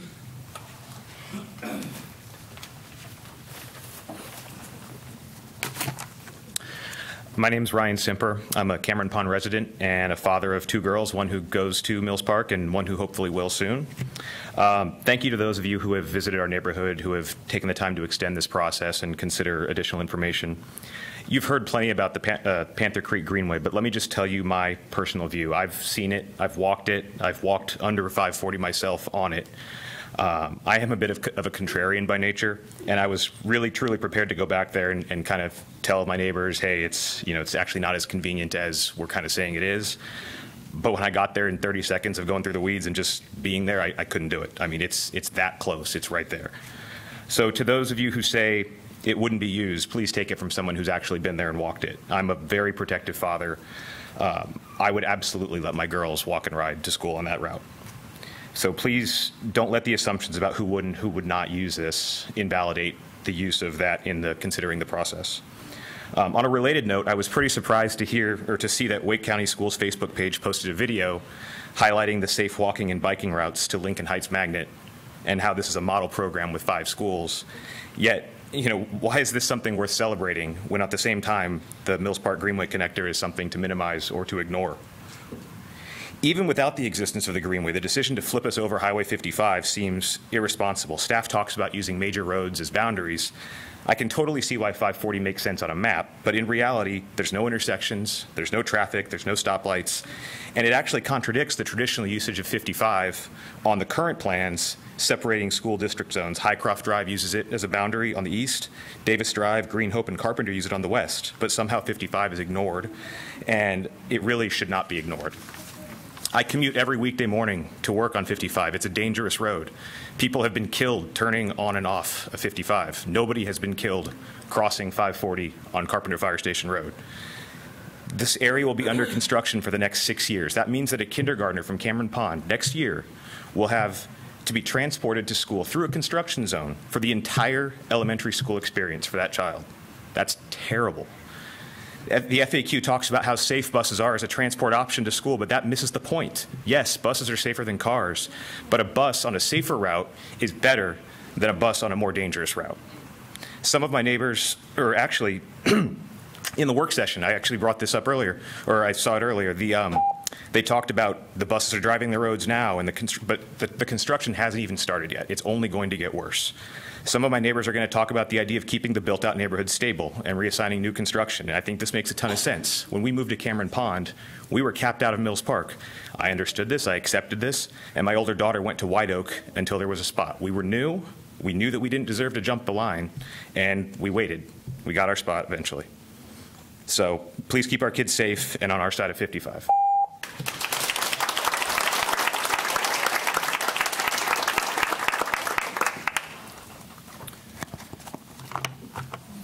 Hello, my name is Brandon Bryce. Nice to see you all again, and thank you for allowing me to serve as an observer in the chamber today during the pros and cons conversation and working session. And quite frankly, the opportunity to speak not just at this event this evening, but of so many prior meetings like this and the BAC meeting last night and many, many other venues. This has been an interesting journey for me personally. I just kind of want to share 3 primary observations that I hope you take with yourselves on this journey toward Draft 3 and then toward November 20th. The first observation is this.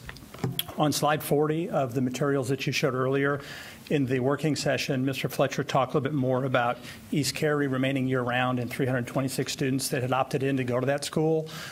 That's not an option currently on Glenn's manifesto there, so I think that should be considered by the board in someone's notes to put that on as one of the options you do consider.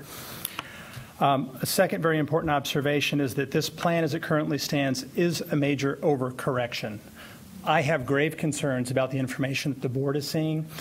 Every meeting that we leave with Glenn involved, there's more information for him to go capture. There's 20 school days left before you guys vote on this plan, and I'm just very concerned about the ability to capture the data that you're really seeking to make the right decisions, and I think that's a significant concern, not just for myself, but for many of the other parents that are impacted by the decision coming up. And lastly, the observation that I want to lead with you, regardless of outcome, more time is needed to do the right thing. You've talked about it in the meeting in the chamber. More people should be at the table. The parents through this process have brought forward, I think, really basic insights. There should be more voices at the table from transportation, from facilities, from who knows where, and Glenn can't answer all the questions himself. And so I just ask that you think about that. I know this board wants to vote on the 20th. You're adamant about making this vote, but please, if you don't have the information that you need to make the right decision for the students, on behalf not just of Davis Drive families, but on all the students, push it forward. You'll be here. We'll vote you through. Thank you so much for your time and consideration.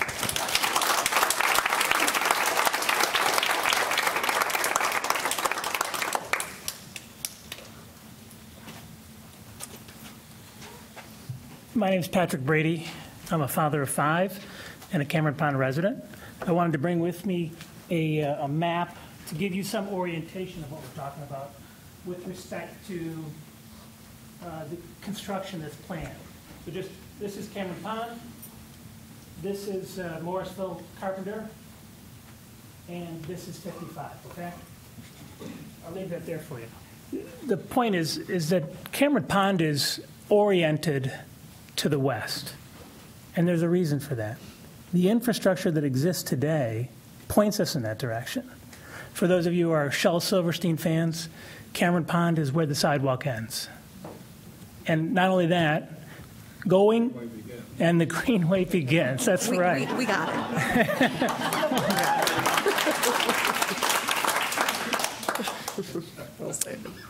The town of Cary is looking to change that, as has been discussed. We're talking about a road widening program on Morrisville Carpenter what's the name? Carpenter Fire Station.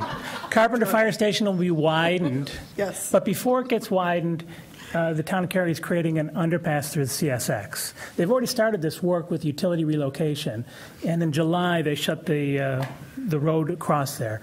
Now, what happens today is as you go down Carpenter Fire Station and turn right onto Highway 55, because that extension of Morrisville Carpenter is shut off, very often you have the left turn lanes into those 2 roads back up onto Highway 55.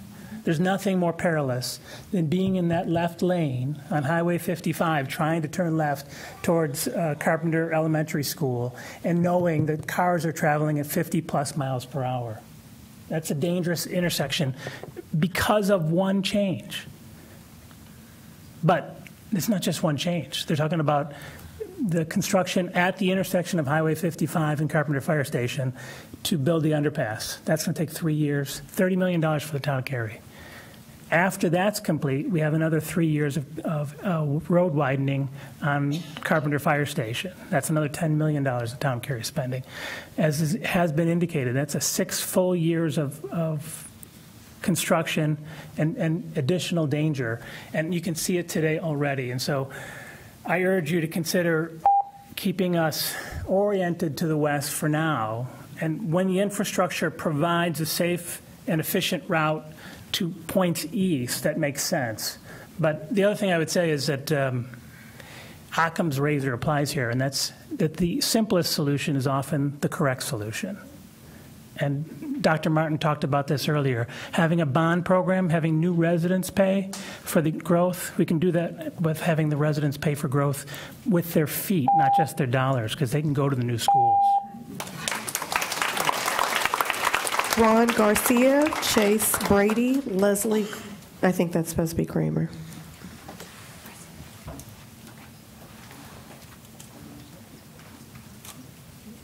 Are we missing Ron Garcia? Okay. Chase Brady, Leslie. Hi, my name is Chase Brady. I'm going to deviate a little bit from what I was going to speak about tonight after watching the work session on YouTube today. So I just wanted to address a few inconsistencies that I saw coming out from student assignment. Oh, and Mr. Sutton's here now. I can thank him, too, for coming out to Cameron Pond. Thank you so much for coming out and taking a look around. And I'd like to invite anyone else that would like to come to the neighborhood to kind of see what we're talking about every time we come to speak if you want to see it. But anyway, I would like to talk about when Mr. Carosa told you guys about Cary Park, that it's very dense and there's no way to kind of cut it without making anyone mad. And he used the example before that, with the river going through. There's actually a neighborhood called Weldon Ridge, which is very big. It's in the southwest corner of Cary Park, but it's not Cary Park. And that's where a lot of the new construction that you guys were already saying, let's carve that out to go to White Oak. That neighborhood can easily go to White Oak. It is much closer to White Oak than it is to Mills Park. And there's another neighborhood that I had actually written to Mr. Crows about called Holland Farms, which is on the south side of Morrisville Parkway. And some other people are going to talk more about that. Two other things I really want to point out that are not really factual is, again, that 540 is not a barrier to us. The kids walk to school from our neighborhood now. They walk over 540. We do not come in any kind of contact with 540. It actually goes under. So we have a nice, safe bridge. The kids walk out and can walk to school. And the other interesting thing is they can actually walk on the same sidewalk out of our neighborhood, turning left onto Carpenter Fire Station. Using that sidewalk, they turn down on the same sidewalk, kind of curve around some apartment complexes. There's a small place they have to cross where the apartments are and into the pool. They continue on that same sidewalk onto Green Level Road, same sidewalk, they turn up Mills Park Drive. They can get to school with literally never leaving the sidewalk from Cameron Pond. The other thing, I've heard some very low walker numbers thrown around from student assignment, 17, 15, that were supposedly came from Mills Park. We have asked Mills Park Middle and Elementary repeatedly for numbers. They said, we don't keep them. You guys, we're not a walking school. I took video 2 Fridays ago. I sat at the police station, and there's buses going by, but if anyone wants to see it, I counted at least 150 kids. This is something all the kids like to do on Fridays. They can walk other times, but Friday is a big social thing. They all leave school together. They walk to the McDonald's, to Starbucks, and they hang out and they walk home. I have had 4 kids do this. I let them all do it in 6th grade. All my neighbors do as well. It's very safe. So when the Greenway is built, the kids will probably use the Greenway Monday through Thursday, and my guess is they will still go the long way to hang out with their friends on Fridays. So please take that into consideration. If you'd like the video, I'm happy to give it to you. And one quick thing about the numbers that we have here, we went door to door to door to get you these numbers because student assignment doesn't have them. They just use an algorithm. So these are real factual numbers door to door.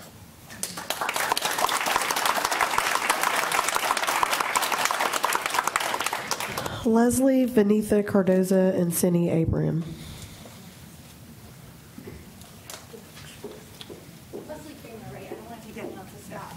Sorry, I called you before. I'm sorry.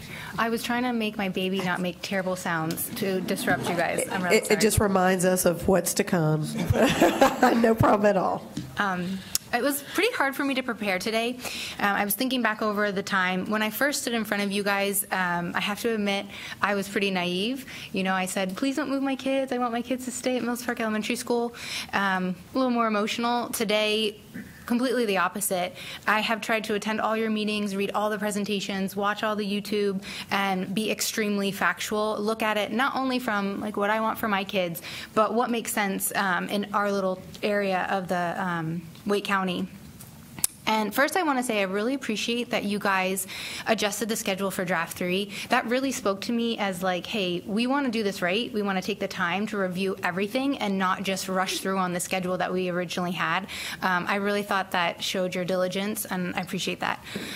Second, I want to talk about the frequently asked questions document that was produced after the Panther Creek High School session.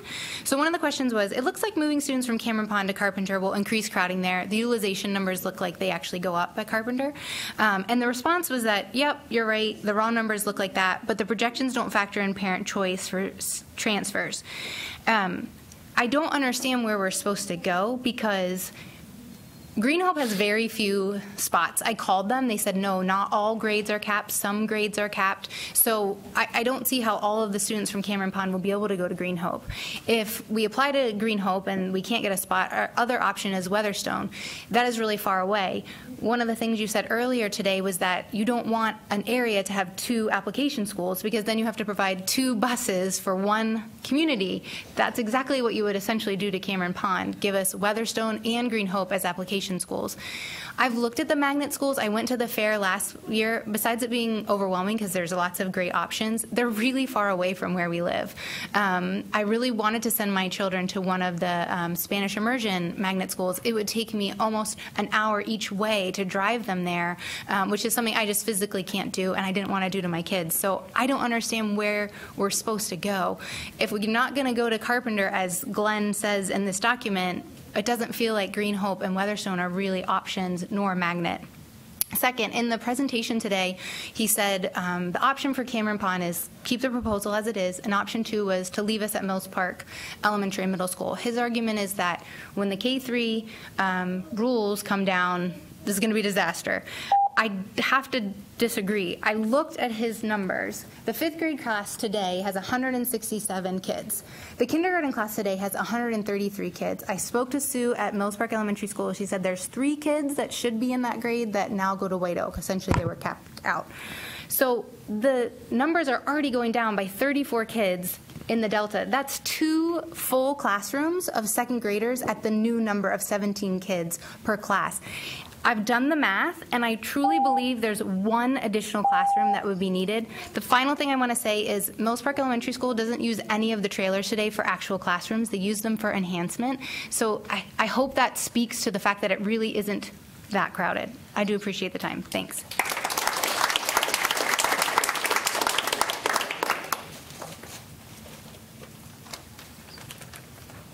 Good evening. My name is Vinita Cardoza, and I'm from Providence Place. My son goes to Cedar Fork. I was here at the last board meeting, too. So I really appreciate that you are listening to me today. I know that you're in a tough situation and that you have to look at overcrowding and the K-3 mandate, but I think that the choices that you have made for us is not fair to us and our students. As you know, Cedar Fork is a traditional school, and we have been moved to Parkside, which is year-round. And all of us who are at Cedar Fork want to have our children there if possible, because as Mr. Tamanna already said, we have invested a lot of time and our children really like to be there. But if you really, really have to move us to Parkside, we would appreciate if you could make Parkside as a traditional school. And we know you have given us options for a different traditional school, which is Pleasant Grove and Powell, and I think all my friends here would agree that we do not want Powell or Pleasant Grove for lots of reasons. We have already spoken about this, and we've already posted our comments on Envision on how it is difficult for our children to travel to either Parkside or Pleasant Grove. You might think Pleasant Grove is closer, but honorable board members, I would request you all that one morning, if you please drive from either Breckenridge or from Providence Place to Pleasant Grove, you will see the traffic. It would almost take us 45 minutes, even if you give us busing option.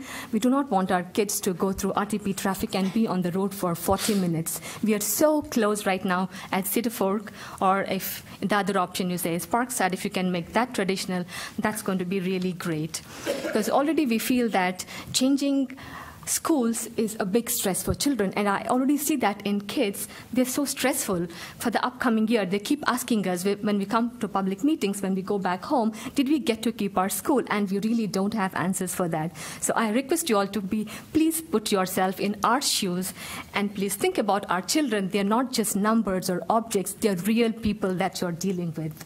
I'd really appreciate that if you can take a step back, and as one of our observers said, you don't have to rush. You still have a couple more years to actually implement the K-3 mandate. So if you could take a step back and reassess the situation, you may not need to actually move us to a different school. And that's all I want to say today. Thank you for hearing me.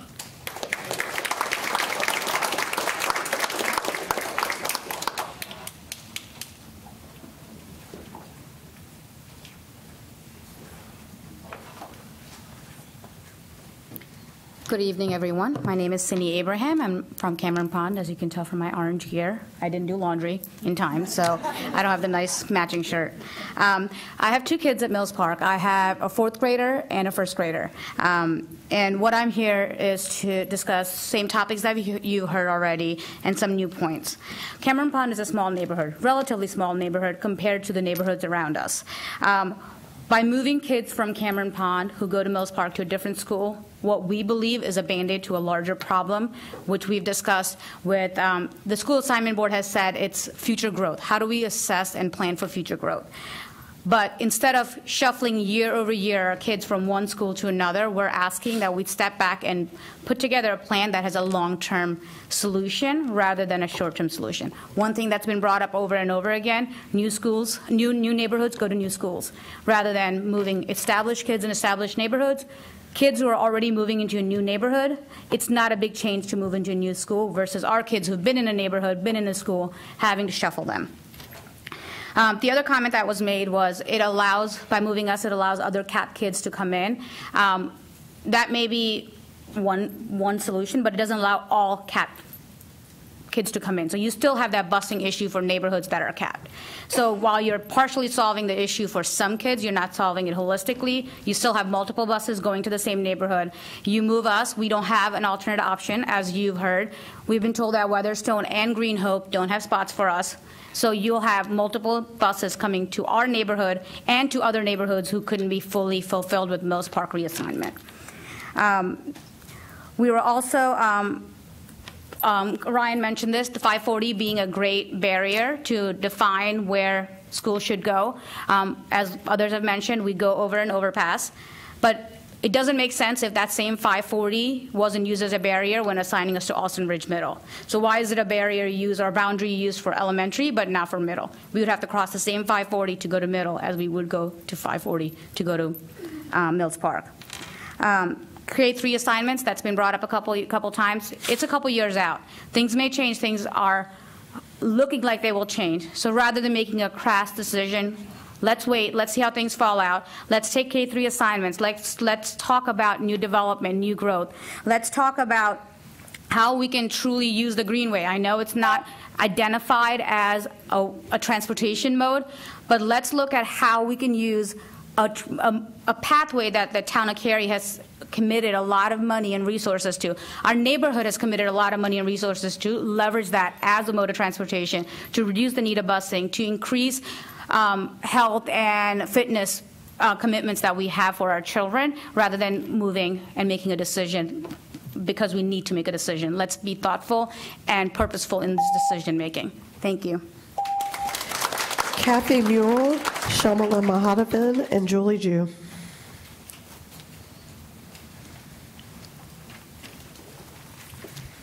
Good evening, and thank you for hearing from all of us tonight on this late evening. My name is Kathy Morrell, and I am a mom from the Kitts Creek neighborhood. I'm speaking here tonight on behalf of my family and our other families in blue from Kitts Creek. We want to voice our support for the current Draft 2 proposal for the Kitts Creek community, which is a base assignment to Alston Ridge Elementary and Alston Ridge Middle School. And that is because this assignment reflects our one and only priority, and that is proximity. Kitts Creek's priority is having more proximate base schools for our Kitts Creek students. Our priority is not traditional calendar. Our priority is not year-round calendar, nor is it school assignment. Our one and only priority is proximity because of the impacts that we are seeing on our students right now as we commute to East Cary Middle School in particular, which translates into a 15-mile commute and a 45-minute one-way commute every day in the afternoons, and that is definitely being felt by our families. We have also been talking to the school board. We've also been watching you as you have been wrestling with some very difficult decisions due to budget cuts because you're not getting enough funding from our General Assembly. And as we see your financial and administrative realities, we want to make sure that the county and the school board can use whatever tool they need to in their toolbox to help make this base assignment for Kitts Creek be more proximate. So we don't want to tie your hands. And for that reason, proximity is our priority and the only one. So we would like to ask you to please support this provision in the final vote, which is on November 20th. We hope to see it carried over to draft 3 and then to the final proposal. And thank you for your time.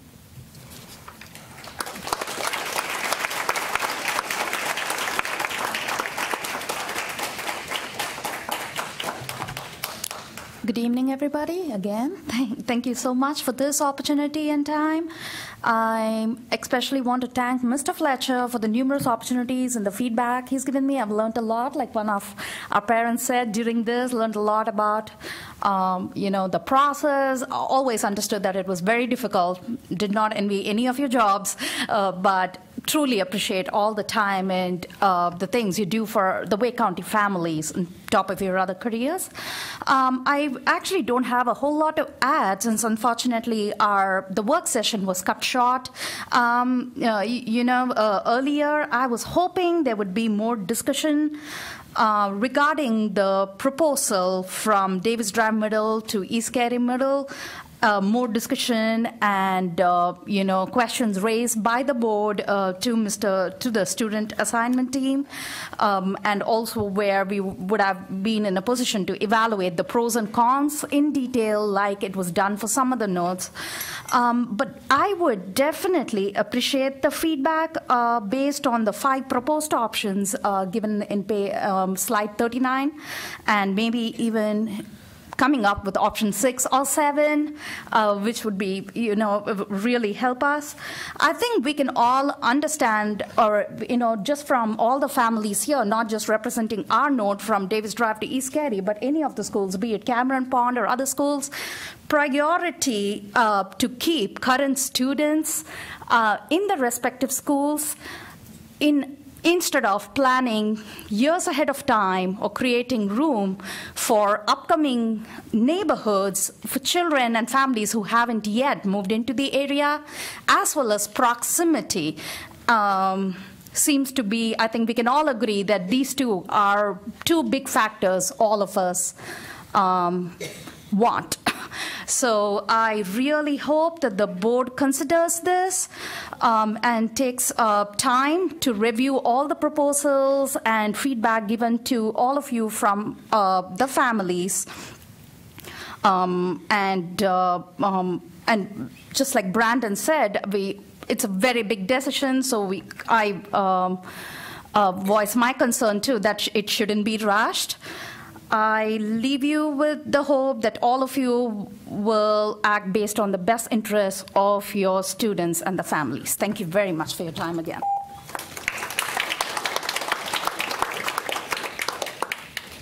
Julie?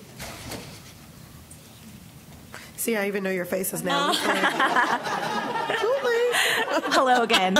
Hi, my name is Julie Jew from Cameron Pond. Thank you again, board members, for all of your hard work and dedication. Thank you to specifically Mr. Sutton, Ms. Kushner, for reaching out to our community directly. We really appreciate that.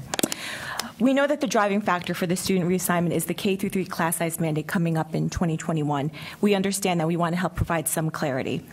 Using student assignment's own data, per page 4 from draft 2, the current Mills Park elementary utilization is 115% with 896 students. Since no new additional neighborhoods are being zoned to Mills Park Elementary, and Cameron Pond is the only neighborhood proposed to get moved out, this number should be stable even with families moving in and out. As we heard in the working session today, there was concern about larger numbers moving in, but many of these neighborhoods are mature neighborhoods compared to the Carpenter base. Therefore, in 2021, when the K-3 class size mandate will take place, we can use actual current data from page 5 of draft 2, which shows Mills Park Elementary's current enrollment.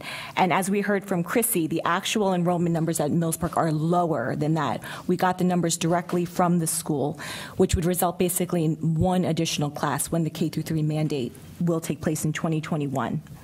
The trend that we can see from the current enrollment is that the overall grade sizes are going down. The fact that we don't expect an influx at Mills Park Elementary since no new construction neighborhoods are being zoned for it is a huge differentiating factor when comparing the K-3 class size mandate with Carpenter Elementary. The Carpenter Elementary base map shows hundreds of new construction homes, including single-family, townhome, and multifamily units that will feed into Carpenter Elementary. the realistic utilization for Carpenter Elementary will probably be much higher than the current 121% projected, even with the year-round consideration. I'd also like to get some clarification on the integrity of the data, since you guys are depending on this data to make these profound decisions that affect all of our families. Per page 9 from draft 2, it doesn't seem to make sense that Mills Park Elementary utilization would increase from, it's currently at 115%. The draft 2, page 9, is showing that next year it will go up to 118%. That's with removing Cameron Pond students and no new neighborhoods being added. That just doesn't seem logical. Then in 2021, it shows the Mills Park Elementary utilization number drops down to 113%. Realistically, if we stay at today's enrollment numbers, the maximum we should be in 2021 is today's numbers, about 115%. What we're seeing is that the Carpenter projection should be much higher than 121% because you need to take into account all the new construction. And then with the working session, we heard about the capped students. So even with the supposed capped out students from Mills Park Elementary brought up by student assignment, we heard directly from the school that many students were offered positions in Mills Park Elementary. They declined it. And the kindergarten only had 3 students on the wait list. Thank you.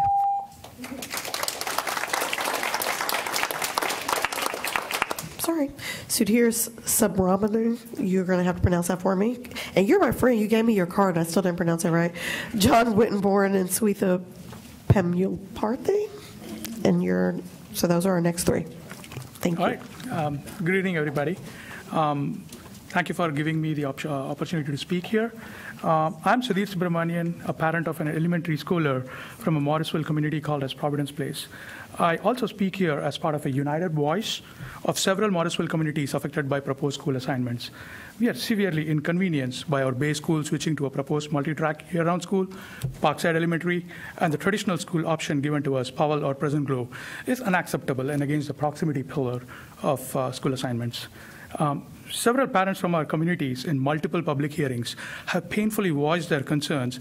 I have spoken on why multi-track year-round schools do not work for many of us, some of them being a very short 1-week break for 50% of the tracks 2 and track 3, different electives across tracks, inconvenience cost to parents with kids across different calendar options, expensive childcare, to name a few. And to add to that, higher operating cost that may lead to a future calendar switch, East Cary Middle being a prime example, where it's changing from a year-round to traditional. Also, I have spoken and advocated that balanced calendar being educationally responsible choice for school kids. If that's not possible, traditional comes next. I'm sure many of the school board members also have concurred to this statement.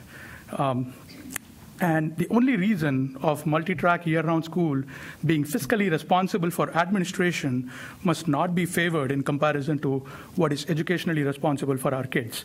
And historically, and even now, throughout the country, taxpayers have never undercut investments in school, and we should not use the argument to cut corners for educating kids. So please build more traditional or balanced calendar schools. The state's K-3 mandate is being cited primarily as the reason why your hands are tied.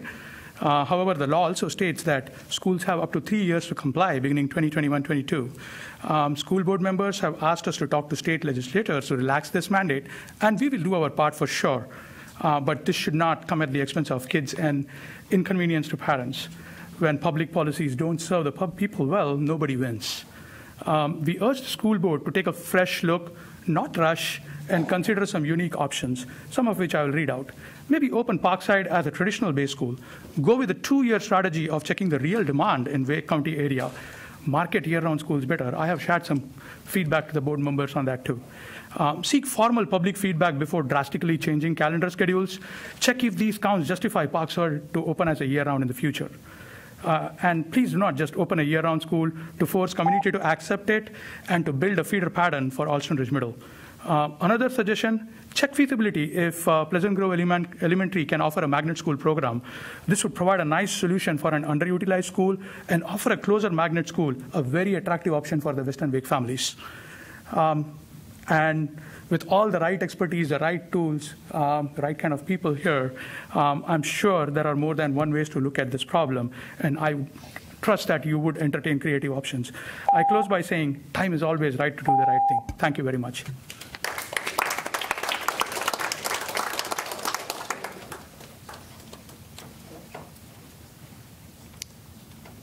Hello, I'm John Wittenborn from Providence Place neighborhood, along with all my neighbors in red. I want to thank the board for the time and all your hard work creating a plan, which I'm sure will make everyone in the room very happy when it's all done. And what would make me happy is if you guys could bear in mind our priorities, which is to make sure that we have a viable traditional calendar school option in the reassignment plan. So my oldest son is now a sophomore engineer at NC State. He started at Cedar Fork Elementary as a kindergartner the year they opened. I have a high schooler who went through Cedar Fork, a middle schooler who went through Cedar Fork, and I have a current Cedar Fork student. So we're definitely a Cedar Fork family, so we're very dismayed to see that we were being bumped out of Cedar Fork, to fill a new school, but really we're actually getting bumped out by the new development that we actually have to drive past to get to Cedar Fork. We have to drive past Cedar Fork to get to any school in the county, including our new options. And given that we will have college student and high school student for the foreseeable future, it's not a viable option for our family to split our students between traditional and year-round calendars. We don't want to split our family that way. We want to have a year-round calendar option that's traditional. However, based on the current plan, our traditional calendar option would be Powell Elementary, which is on the other side of the county, east of Raleigh, an hour 15 minutes in traffic. The other option, without busing, is Pleasant Valley, Pleasant Grove, too many school names. Pleasant Grove, which I can vouch for is a 45 to 50-minute drive. My youngest son in Cedar Fork has severe sudden onset asthma. It is just not an option for us to put him on a bus for 2 hours a day. It's scary enough to put him on a 3-minute bus ride to Cedar Fork. Sending him 2 hours away, an hour away, and 2 hours total daily bus riding is just not a safe option. Even the other alternative, us driving him 45 minutes to the other school option, that means he's still 45 minutes away from us should something happen. This is just not. It's just a safety concern. It's not a viable option. It wouldn't work for our family. So what I really ask the board to bear in mind that, there's preferences for proximity, there's preferences for calendar options, but for some families it's an actual need and requirement that we have a good option to keep our family together on the same calendar track and keep our kids in reasonable proximity. Thank you.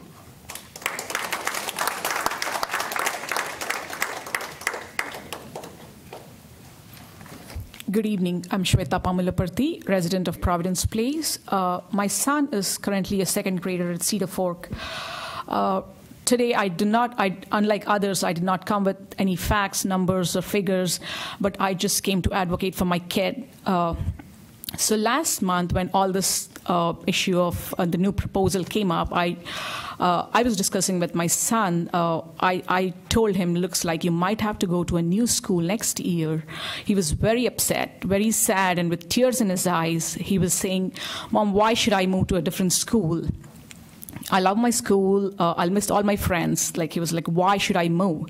That's right. Why should he move to a different school? He's enrolled in Cedar Fork. He has a spot in Cedar Fork. Why should he give away a spot to a new student? Why can't that student go to a different school? So it's not just about moving to a different school. It is also changing the calendar option. Moving from traditional to a year-round is a huge impact, huge compromise for us. So you might say there are two traditional options we have given. The Pleasant Grove and Powell are nowhere close to my house. They are 20 miles away or 45 minutes away. So it just doesn't work well for our families. We cannot send our kids to some XYZ school. Had we been okay with that, Morrisville would not have been what it is today, the so-called rapidly growing city. So we are very particular about which school our kids want to go, and also the traditional option.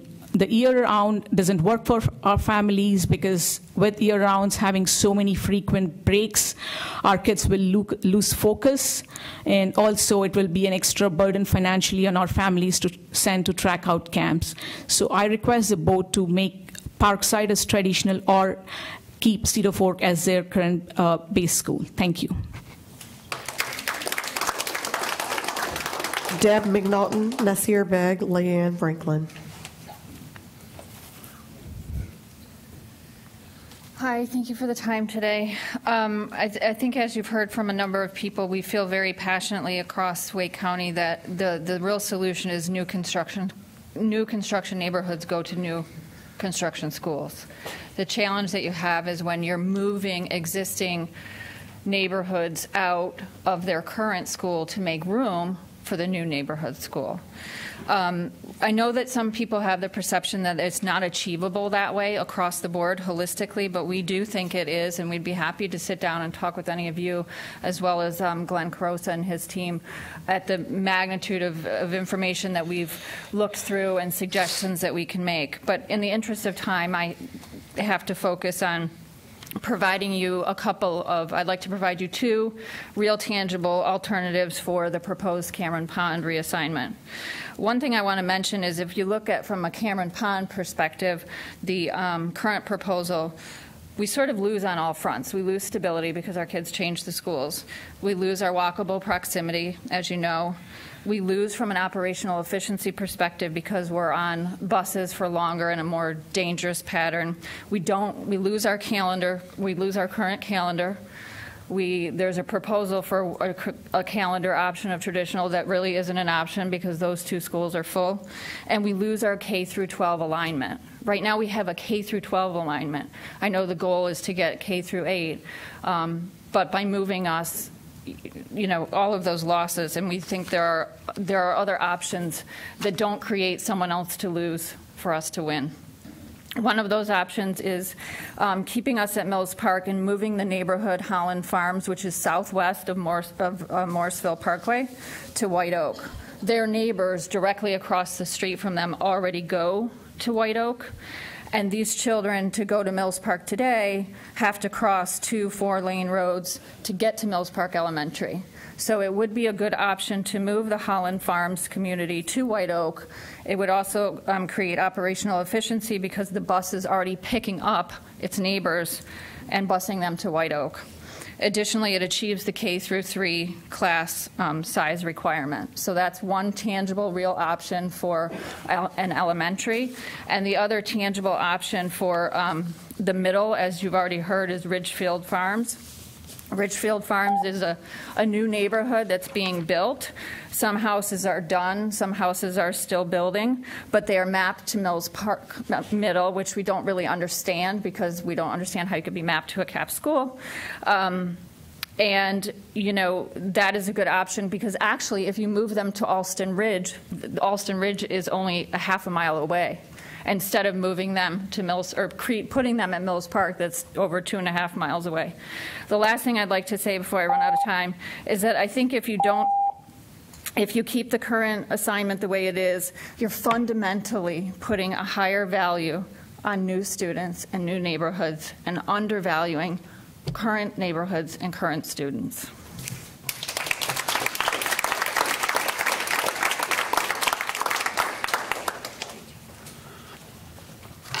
Good evening. My name is Nasir Beg, and I live in Providence Place, Morrisville. My son goes to 3rd grade in Cedar Fork, and my daughter is a rising kindergartner.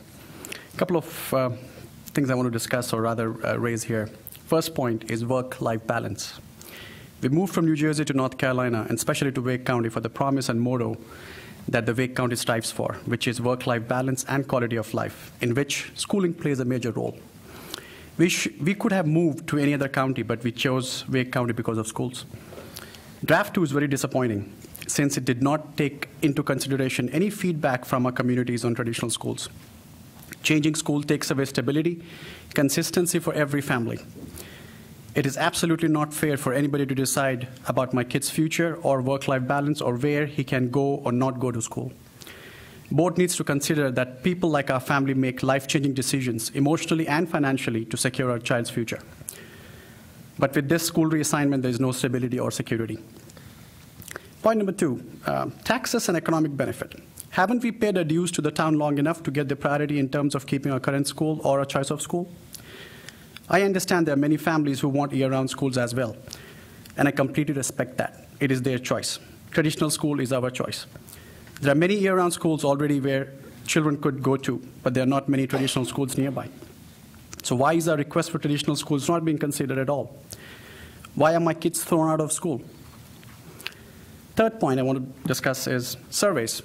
There has been no official survey from WCPSS or actual schools requesting to say, choose the calendar or the school. Please bear in mind, I'm not referring to any individual person's survey which could have influenced the board in this decision making. Those individual and private surveys are not official surveys. These unofficial surveys should not be considered in any decision making on my kids' schooling. There are many families like mine who are with me today from various communities who do not agree with this year-round school option. So requesting board to do not decide school's calendar and kids' future based on those surveys, please. To sum this up, my plea to WCPSS is do no harm to our families and communities. There's a lot at stake here.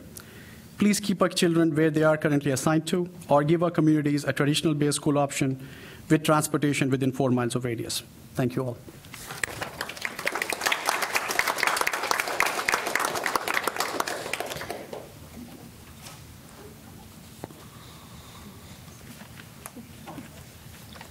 Good evening. I want to thank all the board members for thoughtfully considering the Cameron Pond neighborhood's request over the past few months to remain in the Mills Park schools.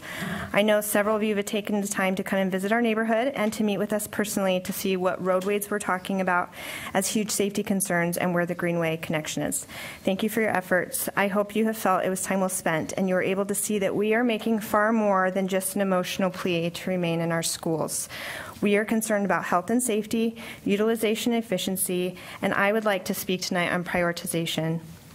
I've been thinking probably an unhealthy amount about this draft, and I'd like to make a comparison that I think is a pretty fair one. I want you to imagine that you planned a family trip to Disneyland. You got there pretty early in the morning and yet still spent 4 hours in line waiting for a ride with your kids. When you finally got to the front of the line, you were told by the employees that the park was very full, and additionally, it would be expecting an influx of people later in the afternoon.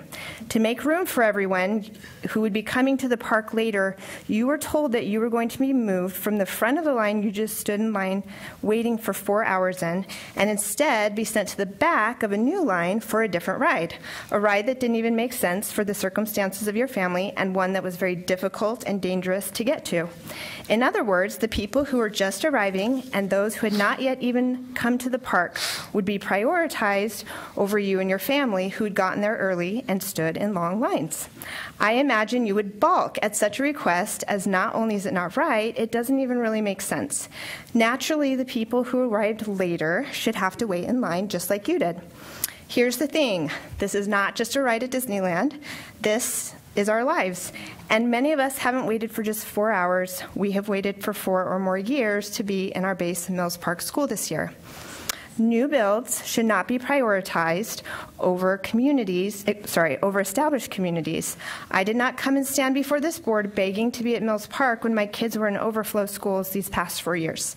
First we were at Weatherstone, then White Oak, now we're at Mills Park, and now we're supposed to go to Carpenter or Alston Ridge. It was inconvenient and in some cases not even possible without the help of neighbors and friends to make those overflow schools work for our family. But I understood that we had to wait in line.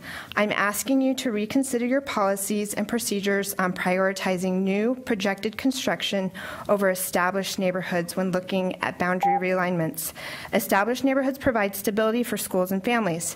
Established neighborhoods are the lifeblood of schools, particularly elementary and middle schools where funding and volunteers are so desperately needed and used. Undercutting these schools by pulling their established neighborhoods away from them hurts everyone. Like Chase mentioned, please look at the draft again.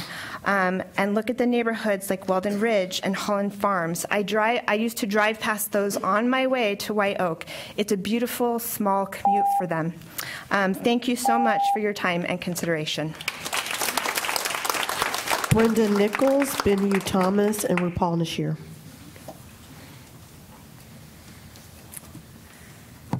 Good evening. I'm Brenda Nichols, mom of a second grader and fifth grader at Mills Park Elementary, so up the creek without a paddle as far as grandfathering goes. And all of your discussions about grandfathering wouldn't help my family whatsoever.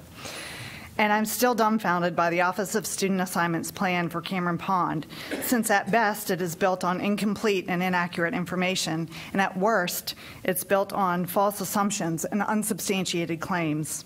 So I look to you, the members of the Wake County School Board to do the right thing and to not approve the recommendations for the Cameron Pond neighborhood being put forth by the Office of Student Assignment. I implore you to consider a protected zone of walkability for established neighborhoods. It is unconscionable that current students in existing established neighborhoods are not able to attend their most proximal schools, but rather are being replaced by future students from neighborhoods currently under construction or in the planning stages. The existing students in current neighborhoods deserve stability necessary for continued student achievement in their familiar neighborhood schools. Allow Cameron Pond to stay at Mills Park Elementary, with Alston Ridge Elementary as the year-round calendar option. This is where the Cameron Pond northern part of the neighborhood is assigned currently. And keep Cameron Pond at Mills Park Middle, with Alston Ridge as the year-round calendar option. There are plenty of new construction neighborhoods that instead could be assigned to various schools in the area, as they are not within walking distance of the Mills Park schools like Cameron Pond is. The children coming into these developments have no ties to a particular school yet. Neighborhoods north of McCrimmon Parkway and south of Green Level West Road should not be part of the Mills Park Middle School base area. Operational efficiency and proximity would suggest those neighborhoods should attend Alston Ridge Middle and either Lufkin Road or Apex Friendship Middle, respectively.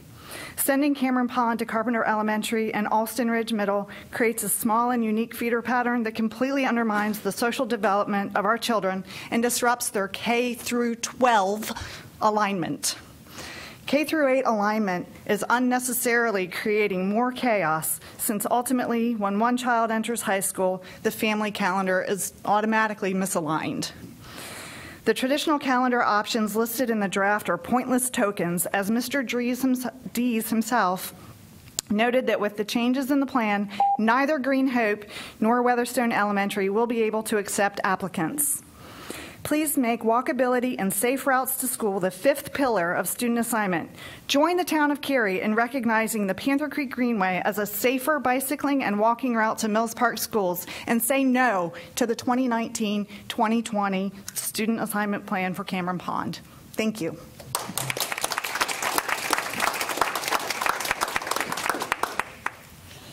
Good evening. My name is Binu Thomas. I'm also with Team Orange. I didn't have time to go and change this evening, but we know you have a lot of important priorities at the Wake County school system, and some of you have expressed that to me. Imagine if we put this assignment thing away and bottle up all this energy. So I'm from New York, and I used to be in Manhattan, and we used to volunteer at schools, clean up schools, and paint. Imagine if you can bottle this energy and not focus on assignment problems and focus on other positive things. And I was also at the Cary Chamber, and Dr. Martin, you talked about the public school system is for everyone. We want to help, and we want to be part of that, everyone. Personally, I want to thank you, Lindsay. You gave me great education history while we lived through Michael and everyone else that I met with. I do have a great I do have a great appreciation for all that you do. That is from the bottom of my heart. You guys are dealing with a lot of important stuff. And for us, like, the assignment thing should be the last on your mind. And as part of that dialogue, one question emerged. Like, what's the problem that we're trying to solve for Mills Park? What is the problem? And in listening to you all live today, it appears that the problem is the K-3 mandate, as well as the overcapped situation at Mills Park. I assure you that moving Cameron Pond out will not solve that problem. Again, that will not solve that problem. How do I know? How am I so confident? After talking with Bill yesterday, in the last 24 hours, we surveyed all of our homes. 85% of the response came back, and we'll give you that data. Bill asked, can you, if we ask you for the actual data, can you give us that data? Instead of using planning units, use the real data. One of the important points there is we only have 7 rising kindergartners for next year. That means Cameron Pond is only going to send, if parents choose them to send to Mills Park, and if we get to stay, we're aging out of Mills Park schools. We're not sending as many students there. The other, I mean, you heard from many of these parents that the problem is not established neighborhoods. The challenge is with new neighborhoods. Map all new neighborhoods, as it was proposed today, to new schools or schools with capacity. And if you set them from the beginning that they will go to a year-round school, or they're mapped to that school, when people are buying new condos or new homes, that expectation is set. So as Lindsay said, when you're moving from New Jersey or New York or Connecticut, you come in and you buy, you know where you're mapped to. All these new homes are mapped to Mills Park right now. It doesn't need to be mapped that way. So I, again, urge you to, at minimum, please keep Cameron Pond at Mills Park for 2019, 2020 year, and you have a lot of other options to consider. Thank you.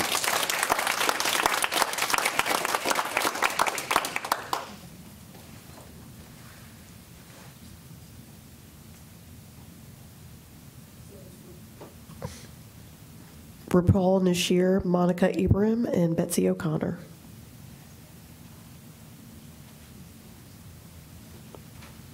No one. No. I'm the last one. Okay. Monica's here. Second one's here.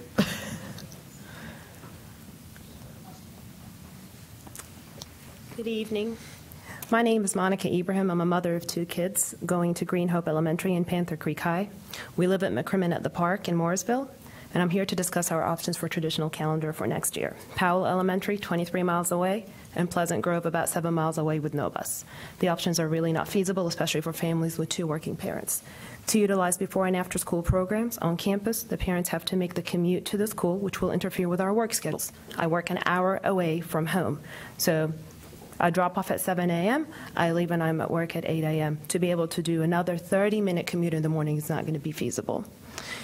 If we utilize before and after school centers in our area, they will not provide transportation to schools at that far of a proximity. So it's not an option to me. So that makes traditional calendar not an option for my family, which is what is the preference for my family, especially given that we have a high schooler. The commute will be especially a burden on our elementary school kids, an estimated 2-hour commute every day. The commute kills me as a parent. I can't imagine what it will do to my 8-year-old girl. The proximity of the school will hinder our involvement with our children in our schools. I used to drive an hour at lunch to read for 10 minutes with my child and an hour back just so that I'm involved, and it's only making it worse on my family. We need a better traditional option, and I know it's not an easy problem to solve. However, I am urging you while you work on a better traditional option to consider a 2-year grandfathering plan for 4th and 5th graders and 7th and 8th graders for stability of our family. For the last 10 years, we have paid our dues since we moved to Mooresville. I feel like we had to pay for this move. We have dealt with capped schools, schools revising their calendars, reassignments. My kids have been reassigned a year after year after each year. I have been going through this battle for 10 years. I'm finally looking for stability. I grandfathered one of my children and I provided transportation for 2 years. I've been through all of it. 10 years, we have a very well-established neighborhood. And we want to take advantage of the quality of the education provided at our schools in our area. When we moved to Mooresville, we're seeking an education at this level, and we keep being reassigned to schools that are offering way less than what schools in our area is offering within 4 miles. I'm being sent 7, 10, 20 miles away from home to offer my kids a whole lot less than what they have in our community. Our elementary school kids are already scattered across at least 6 elementary schools between Cedar Fork, Green Hope, Carpenter Elementary, Austin Ridge. The list goes on. We're already divvied up over 6 schools. Given the continuous reassignments we've had, I'm urging you to grandfather our kids in the existing schools. I don't know how much burden it will be on these children, on the schools. Thank you.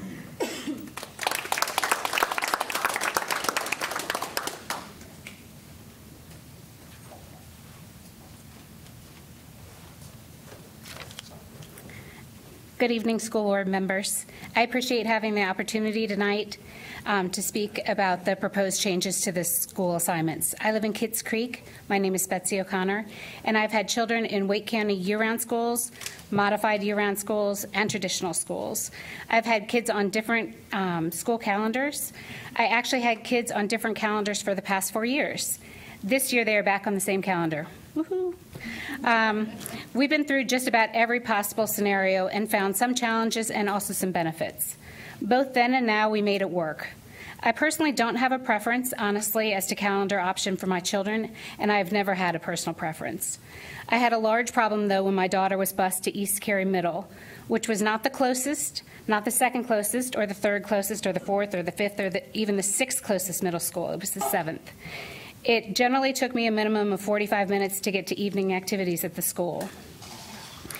Okay, I cut out a whole bunch of my middle speech because Kathy did such an awesome job about speaking about proximity. And again, I honestly don't care about calendar options. All three options, no one's mentioned modified, which I personally think is awesome, have advantages and disadvantages. I care about keeping our kids in base schools that are proximate. You can see my neighbors again are holding up the proximate signs. We all know we need more schools. Right now, that just simply isn't an option. We need to best use the limited resources we have to accommodate the most amount of kids. Thank you.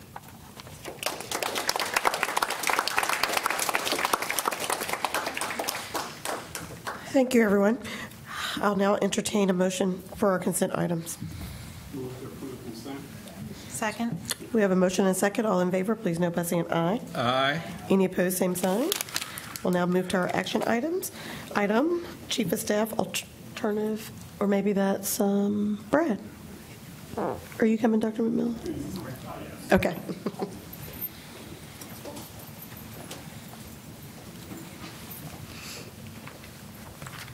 Good evening, Madam Chair, Superintendent Moore, members of the board. I'm here tonight to request your approval for our alternative schools participation in the state's accountability model. Each year, local boards of education have to specify how they want their alternative schools to participate in the state's accountability model. And according to state board policy, there are three different options as to how to do that. The policy governing those three options was part of your the attachment materials for this item here tonight. Option A, option B, and option C. Option A is for schools to participate just as non-alternative schools do in the school performance grades accountability system. Option B is a hybrid model that the state proposes for alternative schools, and option C allows individual school districts to establish their own system for their alternative schools participating in the state's accountability model. After consulting with district leadership this fall and also the principals of our 6 alternative schools that are going to be in operation this current school year, we developed an option C model that we would like to propose our schools participate in order to be part of the state's accountability system for this school year. With your approval, this proposal would then go to the State Board of Education for their subsequent approval for those 6 schools for the 18-19 school year. Mr. Sutton. This item was brought before the Student Achievement Committee last week, and we approved for recommendation for the full board to approve it. So I move that we approve staff's recommendation of the accountability model and option C. Second. We have a motion and a second. Any discussion? All in favor, please note by saying aye. Aye. Any opposed, same sign. Motion carries. Thank you. Thank you. Now entertain a motion to go into closed session. Move that we go into closed session. Waiting for this to pull up here. Oh, you want this? That works. To consider confidential personnel information protected under GS 143-31811, A1, A3, and A6, and 115C-319, Johnny Farley versus WCPSS. IC number 17-051167, and Claudia DeHaro versus WCPSS IC number 15-717801. To consult with the Board of Education attorney and preserve the attorney-client privilege as provided in GS 143-318.11A3. To consult with the Board of Education attorney and preserve the attorney-client privilege as provided in GS 143-318.11A3 due to current litigation, Wanza Code, Wake County Board of Education number 516 CB 765 U.S. District Court, Eastern North Carolina, Western Division, and Cameron Clark versus Wake County Board of Education, Wake County Superior Court number 18 CBS 8002, and to consider confidential student information protected under GS 115C-402 and the Family Educational and Privacy Rights Act 20 U.S. Code 1232G. Second? Second. We have a motion and a second. All in favor, please note by saying aye. Aye. Any opposed, same sign. The motion carries. We'll now go into closed session.